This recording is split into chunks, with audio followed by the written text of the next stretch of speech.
The planet was green and blue and mottled white, pretty much like all the other planets Han had dropped in on over the years, with the minor exception that this one didn't have a name, or spaceports, or orbit facilities, or cities, power planets, or other ships, or much of anything else.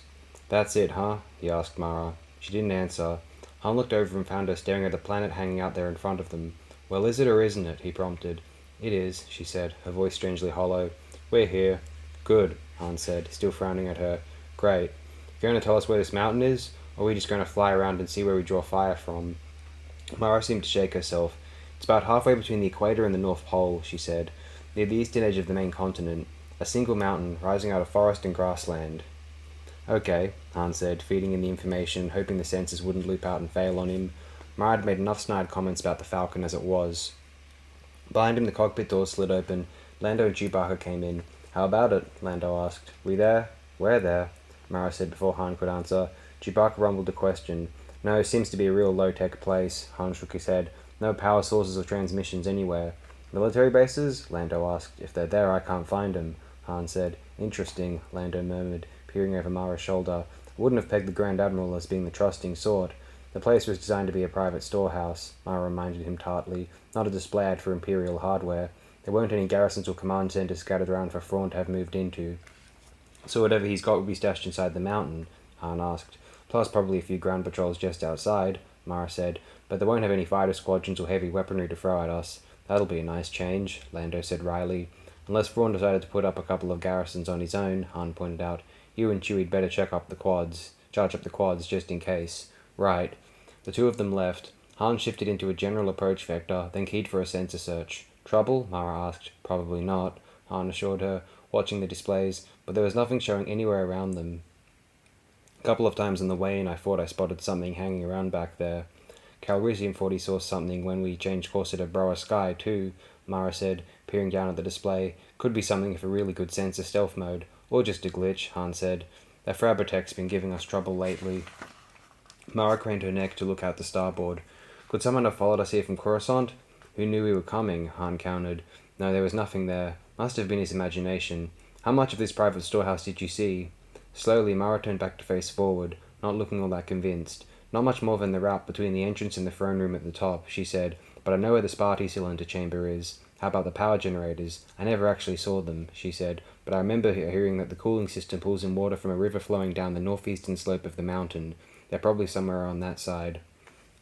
Han chewed at his lip, and the main entrance is on the southwest side. The only entrance, she corrected. There's just the one way in or out. I've heard that before. This time it's true, she retorted. Han shrugged. Okay, he said.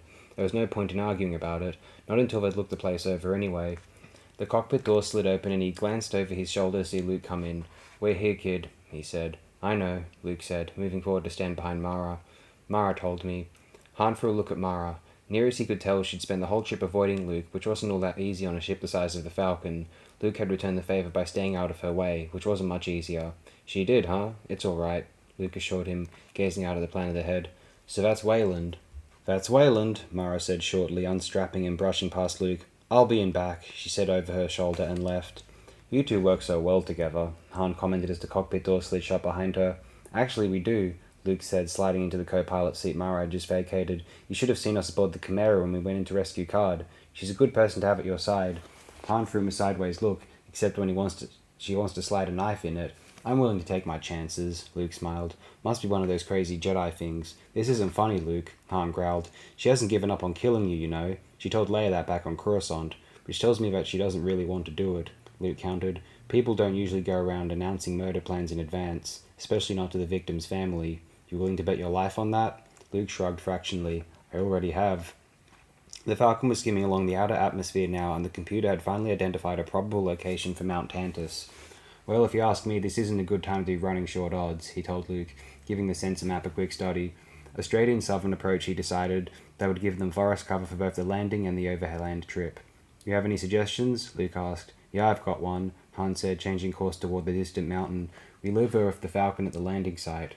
Alive? At other times in his life, Han reflected, it wouldn't necessarily have been a ridiculous question. Of course alive, he said stiffly. There are a lot of ways to keep her from getting into trouble. You really think she'd agree to stay behind? No one said we had to ask her. Luke shook his head. We can't do that, Han. She needs to see this through. Which part of it? Han growled. Hitting the clone factory or trying to kill you? I don't know, Luke said quietly. Maybe both. Han had never liked forests very much before joining the Rebel Alliance, which wasn't to say he disliked them either. Forests were simply not something the average smuggler thought about very much. Most of the time he picked up and delivered in grimy little spaceports like Mos Eisley or Abrigado Ray, and on the rare occasion where you met in a forest, you let the customer watch the forest while you watched the customer. As a result, Han had wound up with a vague sort of assumption that one forest was pretty much like another. His stint with the Alliance had changed all that. What with Endor, Corstris, Fedger, and a dozen more, he'd learned the hard way that each forest was different, with its own array of plants, animal life, and general all-around headaches for the casual visitor. Just one of many subjects the Alliance had taught him way more about than he'd really wanted to know. Wayland's forest fit the pattern perfectly, and the first headache proved to be how to get the Falcon down through the dense upper leaf canopy without leaving a hole any wandering Imperial TIE pilot would have to be asleep to miss. They first had to find a gap, in this case made by a fallen tree, and then he had to basically run the ship in on its side, a lot trickier maneuver in a planetary gravity well than it was in an asteroid field. The secondary canopy, which he didn't find out about until he was most of the way through the first, was the second headache, and he tore the tops off a line of those shorter trees before he got the Falcon stabilized and down, crumbling a lot of underbrush in the process. Nice landing, Lando commented dryly, rubbing his shoulder beneath the restraint strap as Han shut down the repulsor lifts. At least the sensor dish is still there, Han said pointedly. Lando winced. You're never going to let that go, are you? Han shrugged, keying in the lifeform algorithms. Time to find out what was out there. You said you wouldn't get a scratch on her, he reminded the other. Fine, Lando grumped. Next time I'll destroy the energy field generator and you can fly her down the Death Star's throat. Which wasn't all that funny. If the Empire got enough of its old resources back again, Thornton just might try to build another of the blasted things. We're ready back here, Luke said, poking his head into the cockpit. How's it look? Not too bad, Han said, reading off the display. Got a bunch of animals out there, but they're keeping their distance. How big are these animals? Lando asked, leaning over Han's shoulder to have a look at the display. And how many to a bunch? Luke added. About 15, Han told him. Nothing we can't handle if we need to. Let's go take a look. Mara and Chewbacca were waiting at the hatchway with R2 and 3PO, the latter keeping his mouth shut for a change. Chewie and me will go first, Han told them, drawing his blaster. The rest of you stay sharp up here. He punched the controls and the hatchway slid open as the entry ramp lowered, settling into the dead leaves of a muffled crunch. Trying to watch all directions at once, Han started down.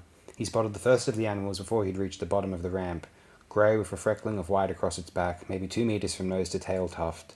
It was crouched at the base of a tree limb, its beady little eyes following him as he walked, and if its teeth and claws were anything to go by, it was definitely a predator. Beside him, Chewbacca rumbled softly. Yeah, I see it, Han muttered back. There are another 14 out there somewhere too. The Wookiee growled again, gesturing. You're right, Han agreed slowly, eyeing the predator. It does kind of look familiar. Like those Pamphak things from Mantessa, maybe? Chewbacca considered, then growled a negative. Well, we'll figure it out later, Han decided. Luke? Right here. Luke's voice came down from the hatchway. You and Mara start bringing the equipment down, Han ordered, watching the predator closely. The sound of conversation didn't seem to be bothering it any. Start with the speeder bikes. Lando, you're high cover. Stay sharp. Right, Lando said. From above came a handful of pops and clicks as the transport restraints around the first 2 speeder bikes were knocked off. From the faint hum as the repulsor lifts were activated, and with a sudden violent crackling of leaves and branches, the predator leaped. Chewie! Was all Han had time to shout before the animal was on top of him. He fired the blaster bolt, catching it square in the torso, and managed to duck as the carcass shot past his head. Chewbacca was roaring Wookiee battle cry, swinging his bowcaster around and firing again and again as more of the predators charged at them from out of the trees. From the hatchway someone shouted something and another shot flashed out. Out of the corner of his eye, moving much too fast to avoid, Han saw a set of claws coming his direction. He threw up his forearm across his face, ducking his head back as far out of the way as he could. An instant later he was knocked back off his feet as the predator slammed full tilt into him.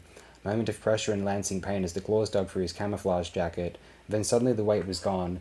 He lowered his arm just in time to see the predator bound onto the ramp and prepare for a spring into the Falcon. He twisted around and fired, just as a shot from inside the ship also caught it. Chewbacca snarled a warning. Still on his back, Han swung around to see 3 more of the animals bounding across the ground toward him. He dropped one of a pair of quick shots and was trying to swing his blaster around to target the second when a pair of black-booted feet hit the ground just in front of him. The animals leaped upward into a blurred line of brilliant green and crashed to the ground. Rolling over, Han scrambled back to his feet and looked around. Luke was standing in a half-crouch in front of him, lightsaber humming in ready position. On the other side of the ramp, Chewbacca was still on his feet, with 3 of the speckled animals lying dead around him. Han looked down at the dead predator beside him. Now they had a good close look at the thing. "Watch out, there are 3 more over there," Luke warned. Han looked. 2 of the animals were visible, crouched low down in the trees. "They won't bother us." "Any of them get into the ship?" "Not very far into it," Luke told him. "What did you do that set them off?" "We didn't do anything," Han said, holstering his blaster. "It was you and Mara turning on the speeder bikes." Chewbacca rumbled with sudden recognition. "You got it, pal," Han nodded. "That's where we tangled with them, all right." "What are they?" Luke asked. "They're called Garrels," Mara said from the ramp. Crouching down, her own blaster still drawn, she was peering at the carcasses scattered around Chewbacca. The Empire used to use them as watchdogs, usually near heavily wooded frontier garrisons where probe droid pickets weren't practical. There's something in the ultrasonic signature of a repulsor lift that's supposed to sound like one of their prey animals. Draws them like a magnet. "So that's why they were sitting here waiting for us," Luke said, closing down his lightsaber but keeping it handy. "They can hear a ship-sized repulsor lift coming in from kilometers away," Mara said. Jumping down off the side of the ramp, she dropped to one knee beside one of the dead Garrels and dug her free hand into the fur at its neck. "Which means that if they've been radio-tagged, the controllers in Mount Tantus know we're here." "Great," Han muttered, crouching down beside the dead Garrel at his feet. "What do we look for, a collar?" "Probably," Mara said. "Check around the legs, too." It took a few anxious minutes, but in the end they confirmed that none of the dead predators had been tagged. "Must be descendants of the group they brought in to protect the mountain," Lando said. "Or else this is where they came from originally," Mara said. "I never saw their home planet listed." "It's trouble either way," Han said, shoving the last carcass off the Falcon's ramp to crunch into the leaf cover below. "If we can't use the speeder bikes, it means we're walking." From up above came a low electronic whistle. "Pardon me, sir," 3PO asked. "Does that also apply to R2 and me?" "Unless you've learned how to fly," Han said. "Well, sir, it occurs to me that R2 in particular isn't really equipped for this sort of forest travel," 3PO pointed out primly. "If the cargo plat can't be used, perhaps other arrangements can be made." "The arrangement is that you walk like the rest of us," Han said shortly. Getting into a long discussion with 3PO wasn't how he'd been planning to spend his day. "You did it on Endor, you can do it here." "We didn't have nearly as far to go on Endor," Luke reminded him quietly. "We must be about 2 weeks' walk from the mountain here." "It's not that bad," Han said, doing a quick estimate. It wasn't that bad, but it was bad enough. 8 or 9 days, tops. Maybe a couple more if we run into trouble. "Oh, we'll run into trouble, all right," Mara said sourly, sitting down on the ramp and dropping her blaster into her lap. "Trust me on that one." "You don't expect the natives to be hospitable?" Lando asked. "I expect them to welcome us with open crossbows," Mara retorted. "There are 2 different native species here, the Sadans and the Maenerishi. Neither of them had any great love of humans even before the Empire moved in on Mount Tantus." "Well, at least they won't be on the Empire's side," Lando said. "That's not likely to be a lot of comfort," Mara growled. "Whatever trouble they don't give us, the usual range of predators will. We'll be lucky to make it in 12 or 13 days, not 8 or 9. Han looked out at the forest, and as he did, something caught his eye, something more than a little disturbing. "So we'll figure on 12, he said. Suddenly it was critical that they made tracks away from here. "Let's get to it. Lando, Mara, you get the equipment pack sorted out for carrying. Chewie, go pull all the ration boxes out of the survival packs. That ought to do us for extra food. Luke, you and the droids head that way," he pointed, "and see what you can find in the way of a path. Maybe a dry creek bed. We ought to be close enough to the mountain to have some of those around." "Certainly, sir," 3PO said brightly, starting down the ramp. "Come, R2." There was a muttering of acknowledgement, and the others headed into the ship. Han started toward the ramp, stopped as Luke put a hand on his arm. "What's wrong?" he asked quietly. Han jerked his head back toward the forest. "Those Garrels that were watching us? They're gone." Luke looked back. "Did they all leave together?" "I don't know. I didn't see them go." Luke fingered his lightsaber. "You think it's an Imperial patrol? Or else a flock of those prey animals Mara mentioned? You getting anything?" Luke took a deep breath, held it a moment, then slowly let it out. "I don't sense anyone else nearby," he said, "but they could just be out of range." "You think we should abort the mission?" Han shook his head. "If we do, we'll lose our best shot at the place. Once they know we've found their clone factory, there won't be any point in pretending they're just some overlooked backwoods system anymore. By the time we got back with a strike force, it'd have a couple of Star Destroyer fleets waiting for us." Luke grimaced. "I suppose so. And you're right. If they track the Falcon in, the sooner we get away from it, the better. Are you going to send the coordinates back to Coruscant before we go?" "I don't know." Han looked up at the Falcon looming above him, trying not to think about the Imperials getting their grubby little hands on it again. "If that's a patrol out there, we'll never get the transmitter tuned tight enough to slide a message past them. Not the way it's been acting up lately." Luke glanced up too. "Sounds risky," he said. "If we get into trouble, they won't have any idea where to send a follow-up strike force." "Yeah, well, if we transmit through an Imperial patrol, I can guarantee that trouble," Han growled. "I'm open to suggestions." How about if I stay behind for a few hours? Luke suggested. If no patrols have shown up by then, it should be safe to transmit. Forget it. Han shook his head. You'd have to travel alone, and there's a bet of an even chance you wouldn't even be able to find us. I'm willing to risk it. I'm not, Han said bluntly. And besides, every time you go off alone, you wind up getting me in trouble. Luke smiled ruefully. It does seem that way sometimes. Bet on it, Han told him. Come on, we're wasting time. Get out there and find us a path. All right, Luke said with a sigh, but he didn't sound all that upset. Maybe he'd known all along that it wasn't a very smart idea. Come on, 3PO, R2. Let's go. The first hour was the hardest. The vague path-like trail R2 had found dead-ended into a massive thorn bushes after less than 100 meters, forcing them to push a path of their own through the dense undergrowth. In the process, they disturbed more than plant life and wound up spending several tense minutes shooting at a nest of six-legged, half-meter-long creatures that swarmed out biting and clawing at them. Fortunately, the claws and teeth were designed for much smaller game, and aside from a nicely matched set of tooth dents in 3PO's left leg, no one suffered any damage before they could be driven away. 3PO moaned more about that than either the incident or the damage really deserved, the noise probably attracting the brown-scaled animal, but attacked a few minutes later. Han's quick blaster shot failed to stop the animal, and Luke had to use his lightsaber to cut it off 3PO's arm. The droid was even more inclined to moan after that, and Han was threatening to shut him down and leave him for the scavengers when they unexpectedly hit one of the dry creek beds they'd been hoping to find. With the easier terrain and with no further animal attacks to slow them down, they made much better speed. By the time the leaf canopy overhead began to darken with nightfall, they'd made nearly 10 kilometers. Brings back such wonderful memories, doesn't it? Mara commented sarcastically. She got out of her backpack and dropped it beside one of the small bushes lining the creek bed. Just like back on Mirka, Luke agreed, using his lightsaber to cut away another of the thorn bushes they'd become all too familiar with in the past few hours. You know, I never did find out what happened after we left. About what you'd expect, Mara told him.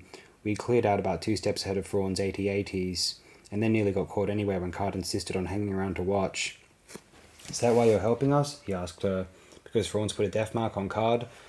Let's get one thing clear right now, Skywalker, she growled. I work for Card, and Card has already said that we're staying neutral in this war of yours. The only reason I'm here is because I know a little about the Clone Wars era, and don't want to see a bunch of cold-faced duplicates trying to overrun the galaxy again. The only reason you're here is that I can't shut the place down by myself. I understand, Luke said, cutting a second thorn bush and closing down his lightsaber. Reaching out with the Force, he lifted the 2 bushes off the ground and lowered them into the creek bed. Well, it won't stop anything that's really determined to get at us, he decided, studying the makeshift barrier, but it would at least slow them down. For whatever that's worth, Mara said, pulling out a ration bar and stripping off the wrapping. Let's just hope this isn't one of those lucky places where all the really big predators come out at night. Hopefully our 2 sensors can spot them before they get too close, Luke told her. Igniting his lightsaber again, he cut 2 more thorn bushes for good measure, and he was preparing to shut it down when he caught the subtle change in Mara's sense. He turned to find her staring at his lightsaber, ration bar forgotten in her hand, a strangely haunted expression on her face. Mara? He asked. You all right? Her gaze shifted almost guiltily away from him. Sure, she muttered. I'm fine. Throwing him a quick glare, she bit viciously into her ration bar. Okay. Closing down the lightsaber, Luke used the Force to move the newly cut thorn bushes into place on top of the others. Still not much of a barrier, he decided. Maybe if he stretched a few of those vines between the trees. Skywalker, he turned. Yes? Mara was looking up at him. I have to ask, she said quietly. You're the only one who knows. How did the Emperor die? For a moment Luke studied her face. Even in the fading light he could see the ache in her eyes, the bitter memories of the luxuriant life and glittering future that had been snatched away from her at Endor. But alongside the ache was an equally strong determination. However badly this might hurt, she truly did want to hear it. The Emperor was trying to turn me to the dark side, he told her, long-buried memories of his own surging painfully back again. It had nearly been him, not the Emperor, who died that day. He almost succeeded. I'd taken one swing at him, and wound up fighting with Vader instead. I guess he thought that if I killed Vader in anger, I'd be open to him through the dark side. And so instead you ganged up on him, she accused, her eyes flashing with sudden anger. You turned on him. Both of you. Wait a minute, Luke protested. I didn't attack him.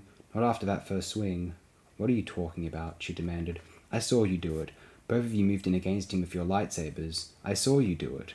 Luke stared at her, and suddenly he understood. Mara Jade, the Emperor's hand, who could hear his voice from anywhere in the galaxy. She'd been in contact with her master at the moment of his death and had seen it all, except that somehow she'd gotten it wrong. I didn't move against him, Mara, he told her.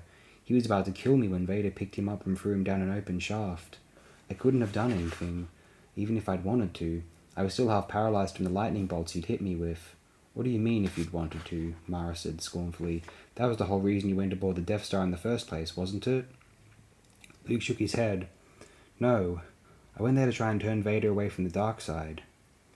Mara turned away, and Luke could sense the turmoil within her. Why should I believe you? She demanded at last. Why should I lie? He countered. It doesn't change the fact that if I hadn't been there, Vader wouldn't have turned on him. In that sense, I'm probably still responsible for his death. That's right, you are, Mara agreed harshly, but there was a moment of hesitation before she said it, and I won't forget it. Luke nodded silently and waited for her to say more, but she did, and after a minute he turned back to the thorn bushes.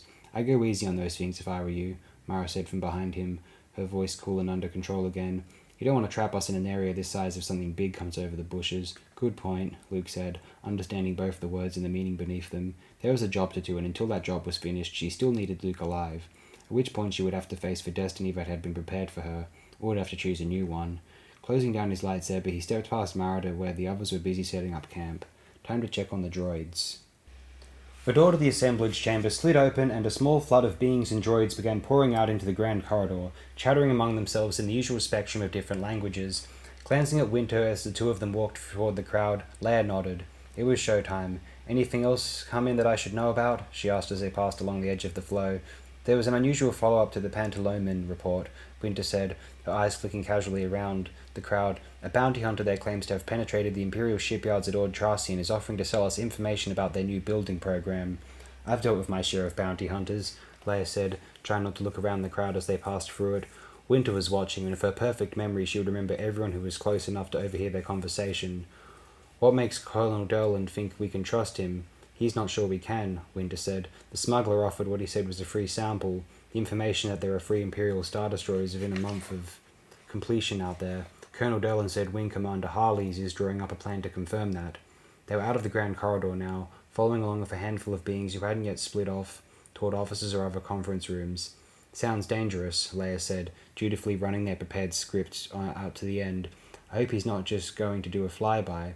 The report didn't give any details, Winter said, but there was an addendum asking about the possibility of borrowing a Frida from someone who does business with the Empire. The last of the officials turned off into a cross corridor, leaving them alone in the hallway with an assortment of techs, assistants, admin personnel, and other low-ranking members of the New Republic government. Leia flew through a quick glance at each, decided there was no point in going through another script for their benefit. Looking at Winter, she nodded again, and together the two women headed toward the turbo lifts. They needed some place where Ghent could set up shop without word or even rumours of the project leaking out, and a search of the palace's original blueprints had found them the ideal spot. It was an old backup power cell room, closed down and sealed years earlier, wedged in between the sector ordnance/supply and starfighter command offices down on the command floor.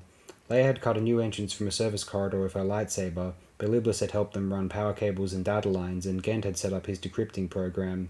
They had everything they needed, except results. Ghent was sitting in the room's single chair when they arrived, staring dreamily off into space with his feet propped up on the edge of his decryptor desk. They were both inside, and Winter had closed the door before he even noticed their presence.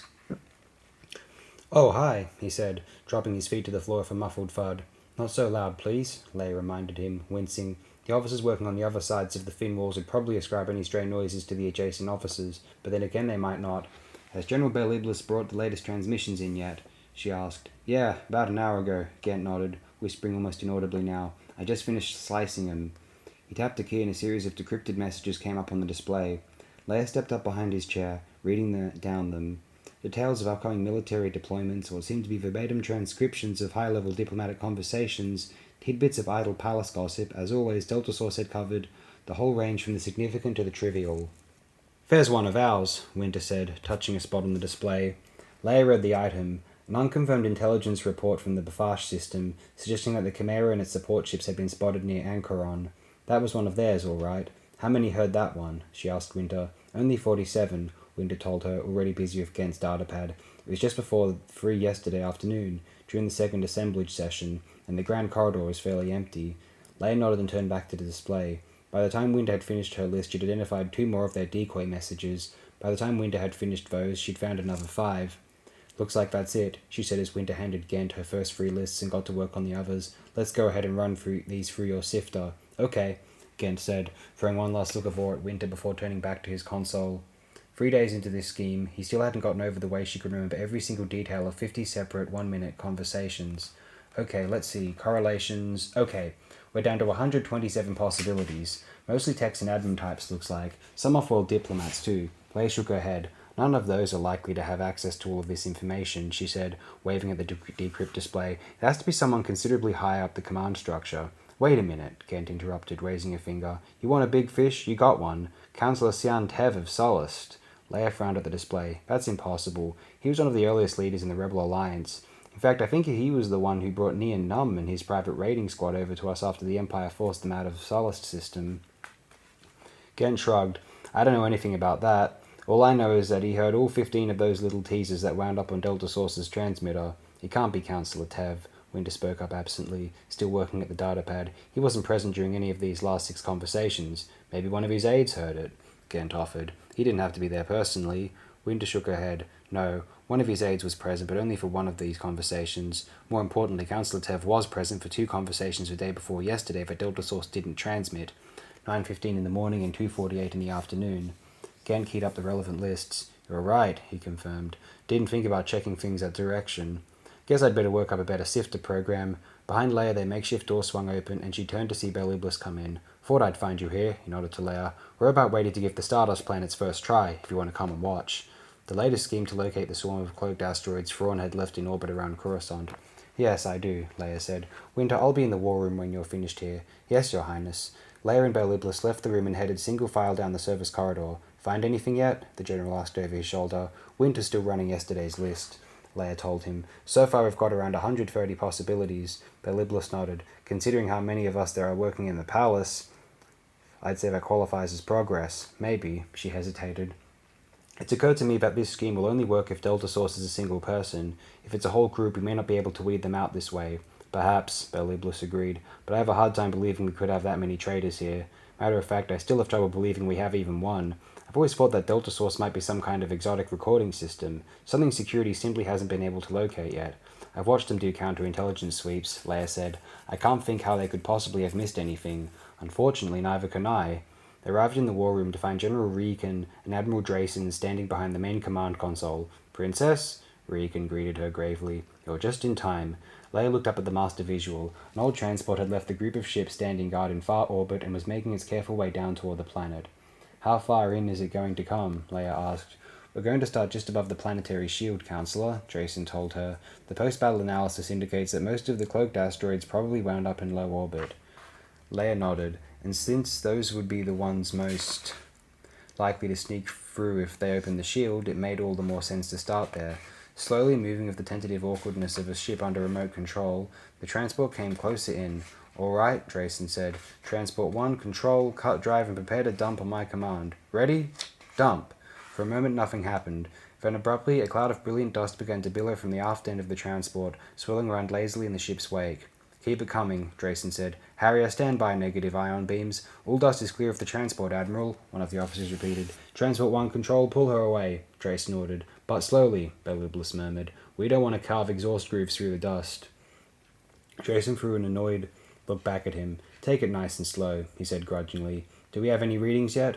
Coming in very strong, sir, the officer at the sensor console reported. Between .93 and 98 reflection on all bands. Good, Drayson nodded. Keep a sharp eye on it. Harrier? Harrier reports ready, sir, another officer confirmed. Fire negative ion beam, Drayson ordered. Lowest intensity. Let's see how this works. Leia peered up at the visual. The shimmering dust particles were beginning to clump together as ions from the departing transport's drive created random electrostatic charges throughout the cloud. Out of the corner of her eye, she saw the hazy line of an ion beam appear on the master tactical display and sweep across the cloud, charging all the dust particles of the same polarity so that they would repel each other, and suddenly the coalescing dust cloud was expanding again, spreading out across the visual display like the opening of some exotic flower. Ceasefire, Drayson said. Let's see if that does it. For a long minute the flower continued to open, and Leia found herself staring intently at the hazy glitter. Unreasonably, of course. Given how much space there was out there, it was highly unlikely that this first dump would happen to be in the path of any of the orbiting asteroids. and even if it was, there still would be nothing for her to see on the visual. Except at the moment before its collapse, the cloaking shield seemed to twist light and sensor beams perfectly around itself, which meant there would be no dark spot cutting visibly through the dust. "Cloud's starting to break up, Admiral," the sensor officer reported. "Dissipation ratio is up to 12. Solar winds catching it," Regan muttered. "As expected," Drayson reminded him. "Transport 2 control. Go ahead and launch." A second transport emerged from among the orbiting ships and headed down toward the surface. "This is definitely the slow way to do this," Beliblis commented quietly. "Agreed," Regan said. "I wish they hadn't lost that CGT array of yours out at Sviverin. We could sure have used it here." Leia nodded.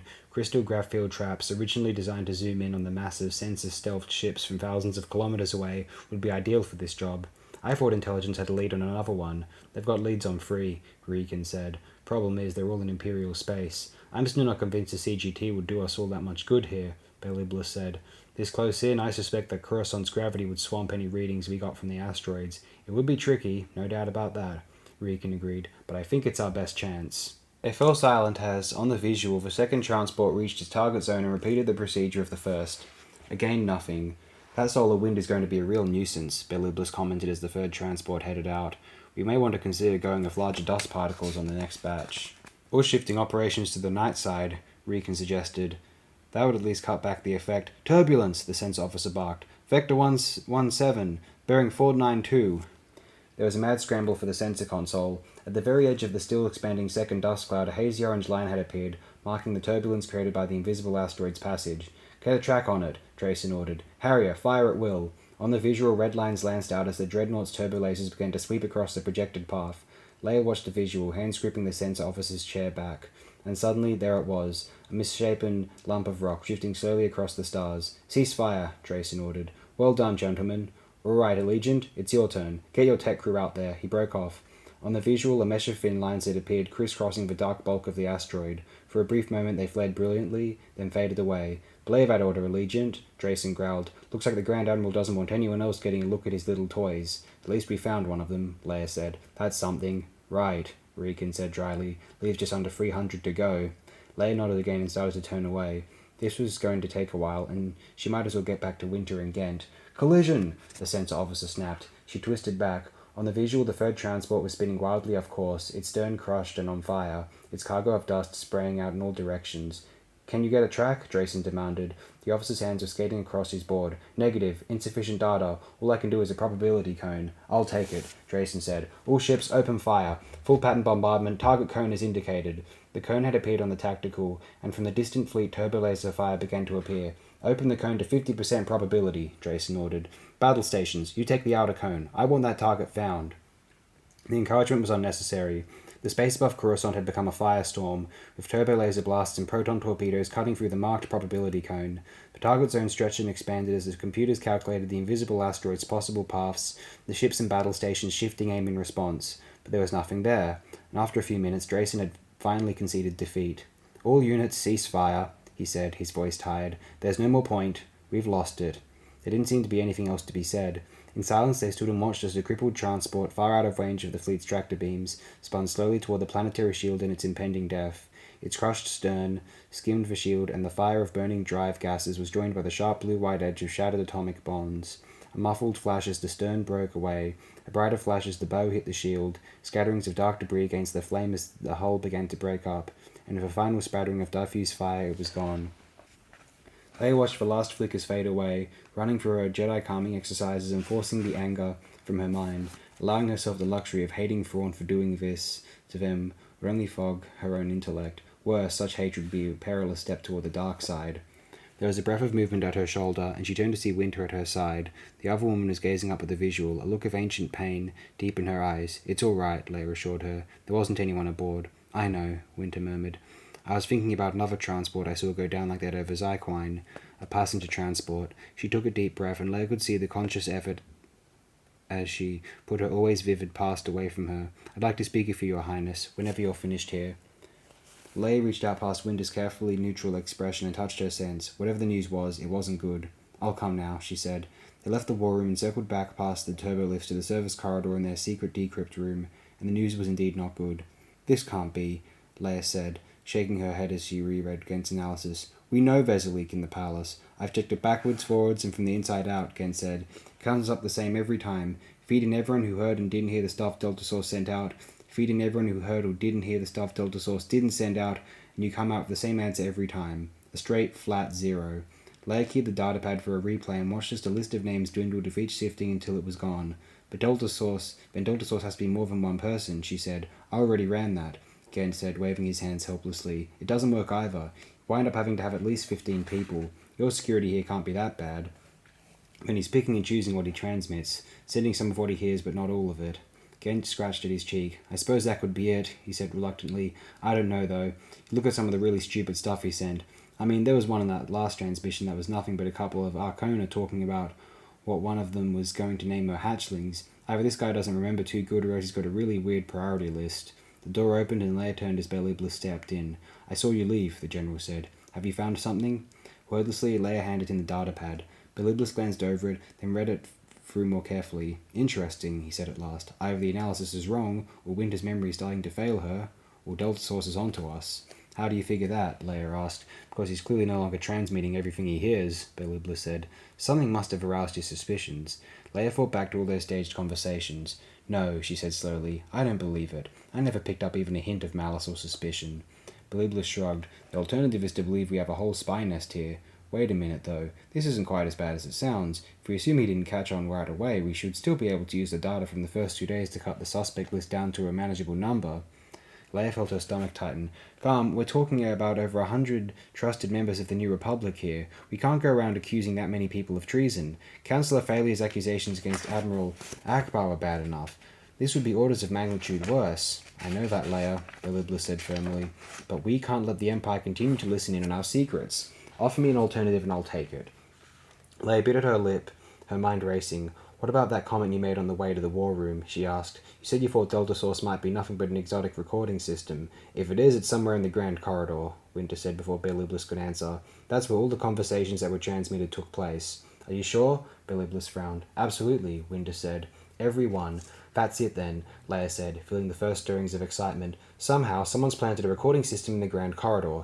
Don't get excited, Beliblis cautioned. I know it sounds good, but it's not that easy. Microphone systems have certain well-defined characteristics, all of which are quite well known and can be readily picked up by a competent counterintelligence sweep.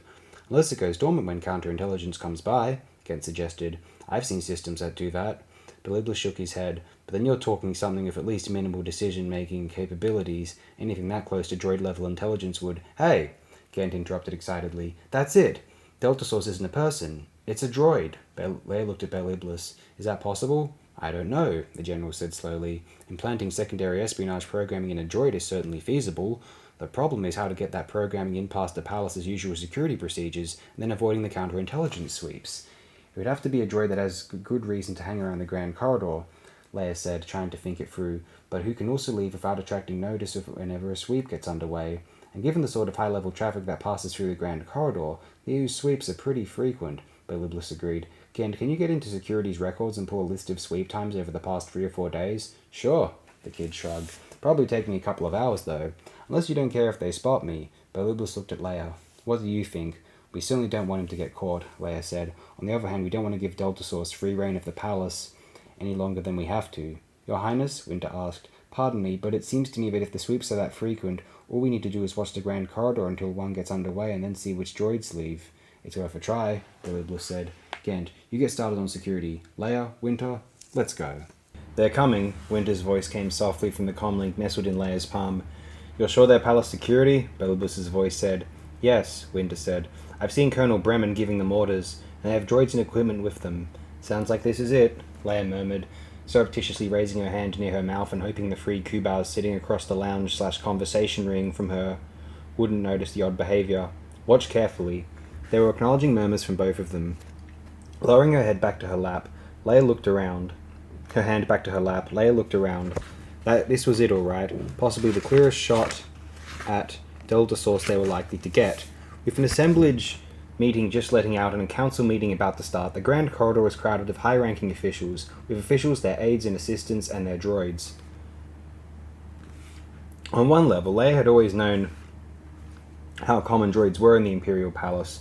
On another level, as she was rapidly coming to realize, she had no idea She'd had no idea how many of them there actually were. There were quite a few 3PO protocol droids visible from where she sat, most of them accompanying groups of off-world diplomats, but some also in the entourages of various palace officials. Hovering over the crowd on repulsor lifts, a set of insectoid SPD maintenance droids were systematically cleaning the carvings and cut glass windows that alternated along the walls. Line of MSC droids scuttled past along the far wall, delivering messages too complex for comm transmissions or too sensitive for direct data transfer, trying hard not to get stepped on.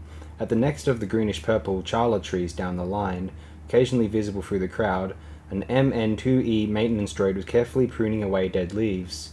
Which one of them, she wondered, had the Empire turned into a spy? "They're starting," Winter reported quietly. Lining up across the corridor, there was a sudden rustle of sound from the comlink, as if Winter had put her hand across the microphone. Another series of muffled sounds, and Leia was wondering if she should go and investigate. When a man's voice came on. "Councillor Organa Solo?" "Yes," she said cautiously. "Who is this?" "Lieutenant Michael Kendi, Councillor," he said. "Palace Security." "Are you aware that a third person is tapping into your comlink signal?" "It's not a tap, Lieutenant," Leia assured him. "We were holding a freeway discussion with General Bel Iblis." "I see," Kendi said, sounding a little disappointed. "Probably thought he'd stumbled onto Delta Source. I'll have to ask you to suspend your conversation for a few minutes, Councillor. We're about to do a sweep of the Grand Corridor, and we can't have stray comlink transmissions in the area." "I understand," Leia said. "We'll wait until you're finished." She shut off the comlink and replaced it in her belt, her heart beginning to thud in her ears. Twisting casually around in her seat, she made sure she could see the entire end of the Grand Corridor. If there was an espionage droid present, he'd be shuffling this direction as soon as he noticed a sweep team coming from the other end. Overhead, the hovering cleaning droids had been joined by a new set of SPDs, moving down the corridor as they methodically checked the upper walls and convoluted contours of the vaulted ceiling for any microphones or recording systems that might have somehow been planted there since the last sweep. Directly beneath them, Leia could see Lieutenant Kendi and his squad, walking through the milling diplomats in a militarily straight line, stretched across the corridor and watching for displays of their shoulder-slung detectors. The line reached her lounge area, passed it, and continued without incident to the end of the corridor. There the squad waited, letting the SPD droids and a group of wall-hugging MSEs finish their part of the sweep and catch up. Reformed again, the entire group disappeared down the hallway toward the inner council offices. And that was that. The entire Grand Corridor had been swept and had obviously come up negative. Not a single droid had scurried out ahead of the sweep. Something off to the side caught her eye, but it was just the MN2E maintenance droid she'd noticed earlier, rolling up to the chahala tree that sprouted out of the floor beside her conversation ring. Clucking softly to itself, the droid began poking delicate feelers through the branches, hunting for dead or dying leaves. Dead or dying, rather like their theory. With a sigh, she pulled out her comlink. "Winter? Garm? Here, Your Highness," Winter's voice came promptly. "So am I," Bel Iblis added. "What's happened?" Leia shook her head. "Absolutely nothing," she told them. "As far as I could tell, none of the droids even twitched." There was a short pause. "I see," Bel Iblis said at last. "Well, it may just be that our droid doesn't happen to be here today. What we need to do is send Winter back to Ghent and have her add droidston to the list. What do you think, Winter?" Leia asked. "I can try," the other woman said hesitantly. "The problem will be identifying specific droids. Externally, one 3PO protocol droid looks basically like any other." "We'll take whatever you can get," Bel Iblis said. "It's here, though, somewhere close by. I can feel it." Leia held her breath, stretching out with her Jedi senses. She didn't have Bel Iblis's fine-honed warrior's intuition, nor did she have Luke's far deeper Jedi skill, but she could sense it too. Something about the Grand Corridor. "I think you're right," she told Bel Iblis. "Winter, you'd better head down and get busy on this." "Certainly, Your Highness." "I'll come with you, Winter," Bel Iblis volunteered. "I want to see what's happening with the Stardust plan." Leia shut off the comlink and leaned back in her seat, fatigue and discouragement seeping into her mind despite her best efforts to hold it back. It had seemed like such a good idea using Gent's decrypt to try to identify Delta Source, but so far every lead had simply melted away from in front of them. And time was running out. Even if they were able to keep Gent's work a secret, which was by no means certain, each of these failed gambits simply brought them closer to the inevitable day when Delta Source would finally notice all the activity and shut down. When that happened, their last chance to identify the Imperial spy in their midst would be gone. And that would be a disaster. Not because of the leak itself. Imperial intelligence had been stealing information since the Rebel Alliance was first formed, and had managed to live through it. What was infinitely more dangerous to the New Republic was the deepening aura of suspicion and distrust that Delta Source's mere existence had already spread through the palace. Councillor Fairlier's discredited accusations against Admiral Akbar had already shown what such distrust could do for the delicate multi-species coalition that made up the New Republic. If that leadership was found to contain a genuine Imperial agent... Across the conversation ring, the three Kubaus got to their feet and headed away, circling around behind the Charla tree and the MN2E droid, working alongside it, and disappearing into the traffic flow down the corridor. Leia found herself staring at the droid, watching as it eased a manipulator arm carefully through the branches toward a small cluster of dead leaves, clucking softly to itself all the while. She had a brief run-in with an Imperial espionage droid on the Nograi home planet of Honogir, a run-in which could have spelled disaster for her and genocide for the remnants of the Nograi race. If Bail Iblis was right, if Delta Source was in fact merely a droid and not a traitor, but it didn't really help. The Empire simply could not have infiltrated an espionage droid into the palace without the collaboration of one or more of the beings here. Security invariably did a complete screening of every droid that came into the palace, whether on a permanent or temporary basis, and they knew exactly what to look for.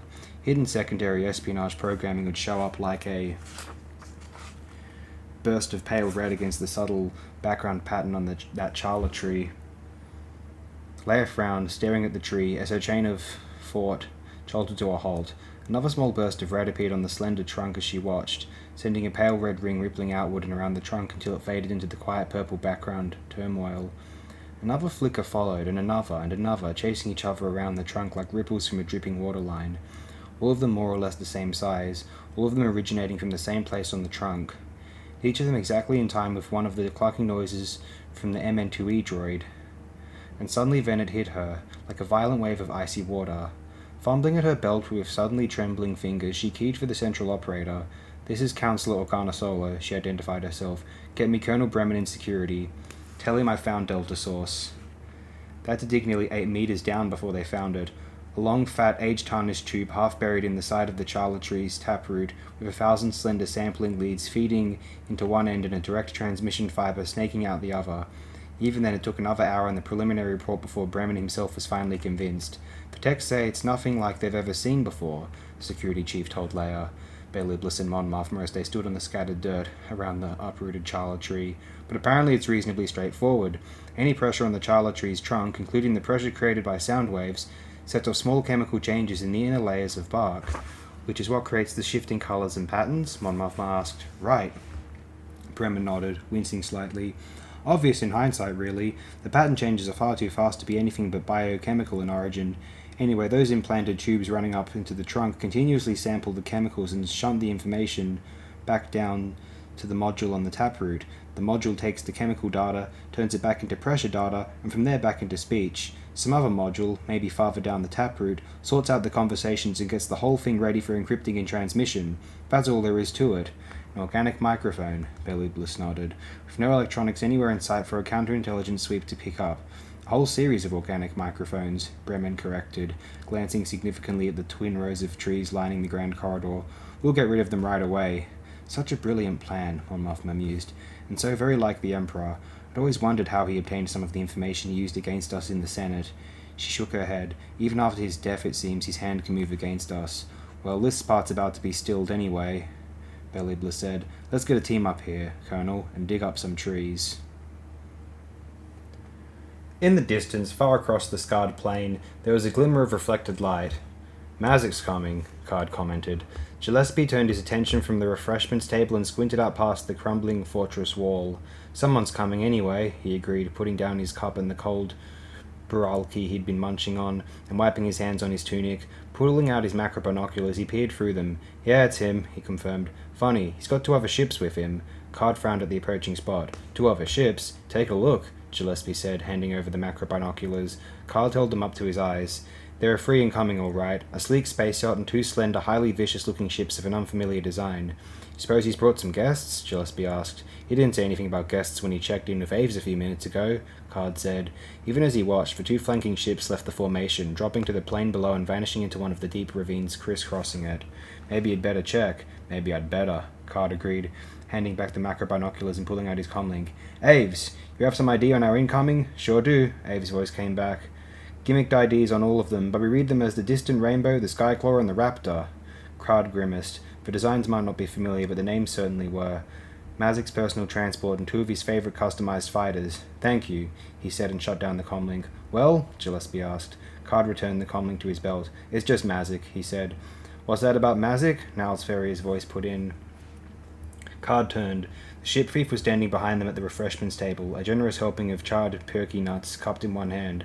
I said Mazik was coming, he repeated. Good, Ferrier nodded, popping one of the nuts into his mouth and cracking it loudly between his teeth. About time. Finally get this meeting going. He sauntered off, crunching as he went, nodding at Dravis and Klingon as he passed. I thought you didn't want him here, Gillespie muttered. Card shook his head. I didn't. Apparently the feeling wasn't universal. Gillespie frowned. Mean someone else invited him? Who? I don't know, Card admitted, watching as Ferrier wandered over to the corner where Elor and his group had gathered.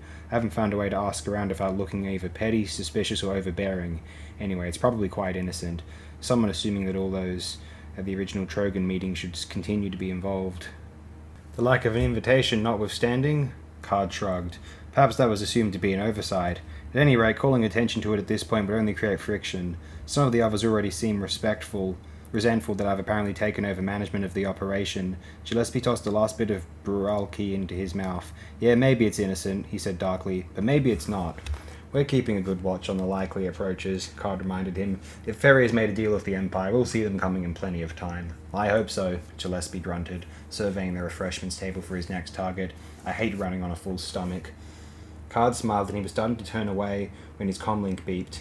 He pulled it out and flicked it on, eyes automatically turning to the sky. Card, he said into it. This is Torv, the other identified himself, and from the tone Card knew something was wrong. Could you step downstairs a minute? Certainly, Card said, his other hand dropping to his side and a blaster holstered there. Should I bring anyone? No need. We're not having a party or anything here.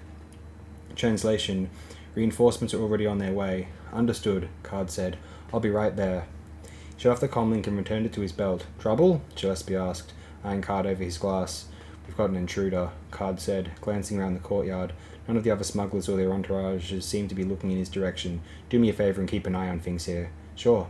Anyone in particular I should watch? Card looked at Ferrier, who had now left Elor and was heading toward Pata and her fellow Hodin. Make sure Ferrier doesn't leave. The main part of the base had been set up 3 levels below the top remaining floors of the ruined fortress in what had probably been the kitchens and ancillary prep areas for a huge high-ceilinged room that had probably been a banquet area. The wildcard was berthed in the banquet chamber itself, a moderately tight fit for a ship its size, but offering the twin advantages of reasonable concealment plus the possibility for a quick exit should that become necessary. Card arrived at the high double doors to find Finn, Torv, and 5 of the crewers from the Starry Ice waiting with drawn blasters. Report, he said. We think someone's in there, Torv told him grimly. Chin was taking the Vornskirs for a walk around the ship and saw something moving in the shadows along the south wall. The wall closest to the wildcard's lowered entrance ramp. Anyone currently aboard the ship? Lockton was working on the secondary command console, Torv said. Aves told him to sit tight on the bridge of his blaster pointed at the door until we got someone else there. Chin grabbed some of the Eitherway people who were hanging around and started searching through the south end rooms. Dankin is doing the same with the north end ones. Card nodded. That leaves the ship for us then. You two, he pointed to 2 of the Starry Ice crewers. We'll stay here and guard the doors. Nice and easy. Let's go. They pulled open one of the double doors and slipped inside.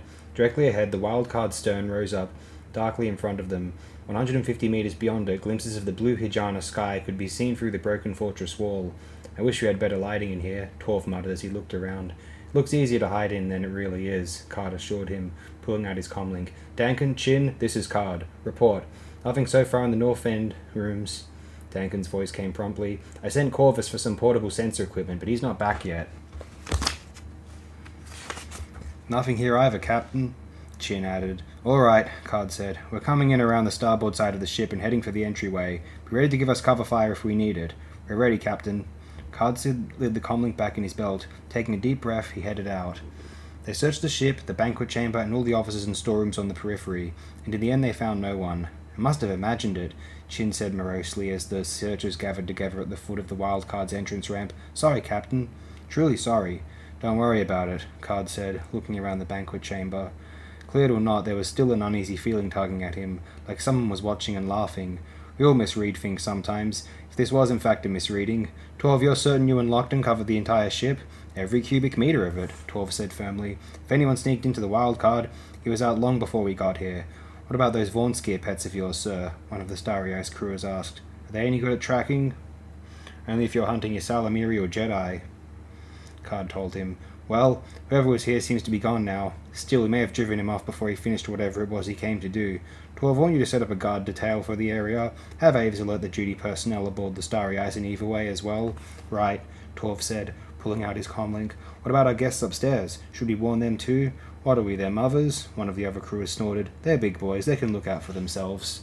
I'm sure they can, Card reproved him mildly, but they're here at my invitation. As long as they're under our roof, they're under our protection. Does that include whoever sent the intruder, Chin spotted? Lockton asked. Card looked up at his ship. That will depend on what the intruder was sent to do, he said. And speaking of his guests, it was time he got back to them. Mazik would have joined them by now, and Ferrier wasn't the only one impatient for the meeting to begin. Lockton, as soon as Corvus gets here with those scanners, I want the two of you to run a complete check of the ship, starting with the exterior hull. Our visitor may have left us a gift, and I don't want to fly out of here with a homing beacon or timed concussion bomb aboard somewhere. I'll be up in the conference area if you need me. He left them to their work, feeling once again Mara Jade's absence from the group. One of these days he was going to have to make the time to go back to Coruscant and get her and Ghent back, assuming he was allowed to do so. His information sources had picked up a vague and disturbing rumour that an unnamed woman had been caught giving assistance to an Imperial commando force on Coruscant.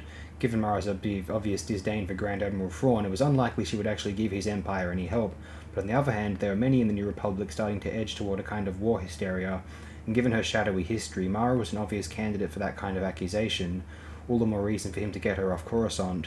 He reached the upper courtyard to find that Mazik had indeed arrived. He was standing with the Hodin group, talking earnestly with Partar, with the deceptively decorative female bodyguard he'd had at Trogan, and aloof half-step back from the conversation, trying to look inconspicuous. As were the pair of men just behind her, and the four standing around them a few meters away, and the six scattered elsewhere around the edges of the courtyard. Card paused in the arched entrance, a quiet warning alarm going off in the back of his head. For Mazik to bring a pair of fighting ships to protect him en route was one thing. To bring a full squad of enforcers into a friendly meeting was something else entirely. Either the Imperial attack on Trogan had made him uncharacteristically nervous, or else he wasn't planning for the meeting to remain quite so friendly. "Hey, Card," Ferrier called, beckoning him over. "Come on, let's get this meeting out of the bay."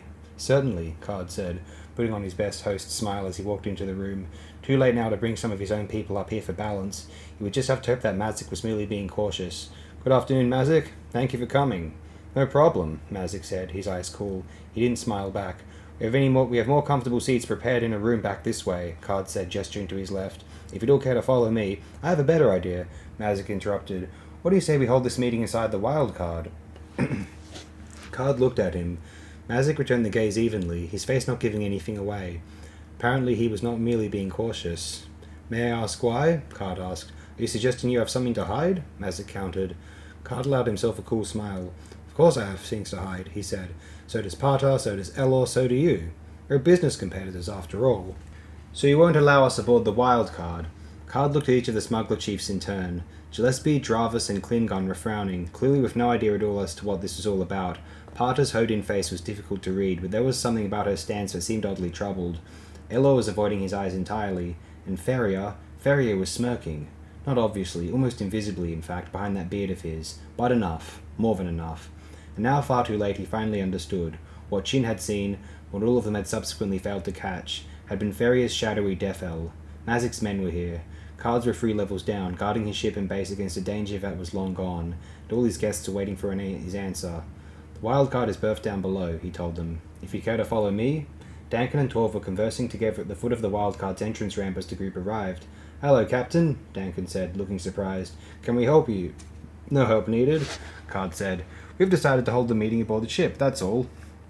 "Aboard ship," Duncan echoed, his eyes flicking over the group and obviously not liking what he saw. Small wonder, among the smuggler chief's aides and bodyguards, Mazik's enforcers stood out like a landing beacon cluster. "I'm sorry, I wasn't informed," he added, hooking the thumb of his right hand casually into the top of his gun belt. "It was a rather spur-of-the-moment decision," Card told him. Out of the corner of his eye, he could see the rest of his people in the banquet chamber beginning to drift from their assigned tasks as they spotted Duncan's hand signal, drifting into encirclement positions. "Oh, sure," Duncan said, starting to look a little embarrassed. "Though the place really isn't set up for anything this fancy. I mean, you know what the wardroom looks like. We're not interested in the decor," Mazik interrupted. "Please step aside. We have business to attend to." "Right, I understand that," Duncan said, looking even more embarrassed but holding his ground. Problem is, we've got a scanning crew aboard right now. It'll foul up the readings if we get more people coming and going. So foul them up, Ferrier put in. Who do you think you are, anyway?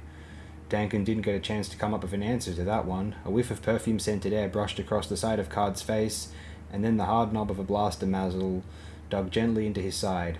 Nice try, Card, Mazik said, but it won't work. Call them off. Now.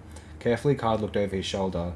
Mazik's decorative bodyguard looked back, her eyes cool and very professional. If I don't, then we have a firefight, Mazik said bluntly. Right here.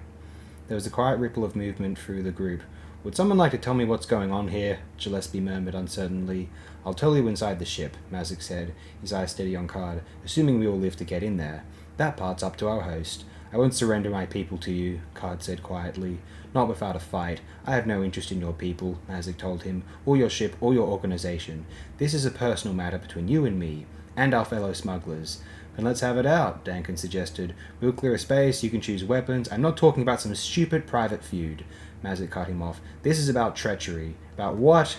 Gillespie asked. Mazik, shut up, Gillespie, Mazik said, throwing a quick glare at him. Well, Card? Slowly, Card looked around the group. There were no allies here, no friends who would stand firmly by him against whatever these phantom charges were that Mazik and Ferrier had concocted, whatever respect any of them might have for him, whatever favours they might owe him. All of that was already forgotten. They would watch while his enemies took him down, and then they would each take a piece of the organization he'd worked so hard to build. But until that happened, the men and other beings here were still his associates, and still his responsibility. There's not enough room in the wardroom for anyone but the 8 of us, he told Mazik quietly. All aides, bodyguards, and your enforcers will have to stay out here. Will you order them to leave my people alone? For a long minute Mazik studied his face. Then he nodded, a single curt jerk of his head. As long as they're not provoked, they won't bother anyone. Sharda, get his blaster. Card, after you. Card looked at Duncan and Torv and nodded. Reluctantly they moved away from the ramp and he started up, followed closely by the people he'd once hoped to make into a unified front against the Empire. He should have known better. They settled into the wardroom, Mazik nudging Card into a chair in one corner as the others found places around the table facing him. All right, Card said. We're here. Now what? I want your data cards, Mazik said. All of them. We'll start with the ones in your office. Card nodded over his shoulder. Through the door and down the corridor to the right. Access codes? None. I trust my people. Mazik's lip twisted slightly. Elor, go get them. And bring a couple of data pads back with you. Wordlessly, the duo stood up and left. While we're waiting, Card said into the awkward silence, perhaps I could present the proposal I invited you to Hijana to hear. Mazik snorted. You've got guts, Card. I'll give you that. Guts and style. Let's just sit quiet for now, okay? Card looked at the blaster pointed at him. Whatever you wish. Elor returned a minute later, carrying a tray full of data cards with 2 data pads balanced on top. Okay, Mazik said as the Juro sat down beside him. Give one of the data pads to Parter and start going through them. You both know what to look for. I must acknowledge at the beginning, Elor said, but I do not like this. I agree, Parter said, her head appendages writhing like disturbed snakes. To fight openly against a competitor is part of business, but this is different. This isn't about business, Mazik said. Of course not, Card agreed. He's already said he has no interest in my organization. Remember? Don't try playing on my words, Card, Mazik warned. I hate that as much as I hate being led around by the nose. I'm not leading anyone by the nose, Mazik, Card said quietly. I've thought squarely of all of you since this whole thing began. Maybe that's what we're here to find out. Card looked around the table, remembering back to the chaos that had flooded through the twilight world of smuggling after the collapse of Jabba the Hutt's organization. Every group in the galaxy had scrambled madly to pick up the pieces, snatching ships and people and contracts for themselves, sometimes fighting viciously for them.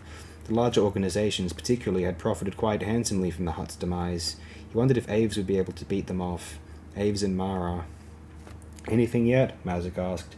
We will tell you if there is, Parter said, her off-pitched tone betraying her displeasure with the whole situation. Card looked at Mazik. Would you mind at least telling me what it is I've allegedly done? Yeah, I want to hear it too, Gillespie seconded. Mazik leaned back in his seat, resting his gun hand on his thigh.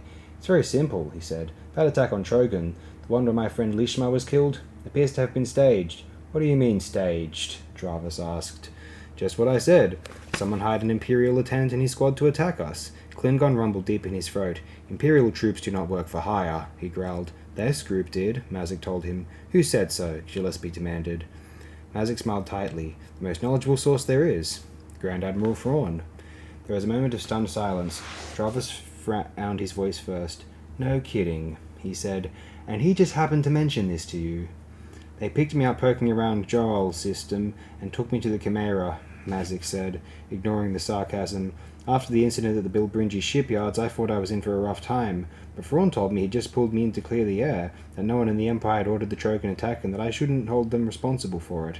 And then he let me go."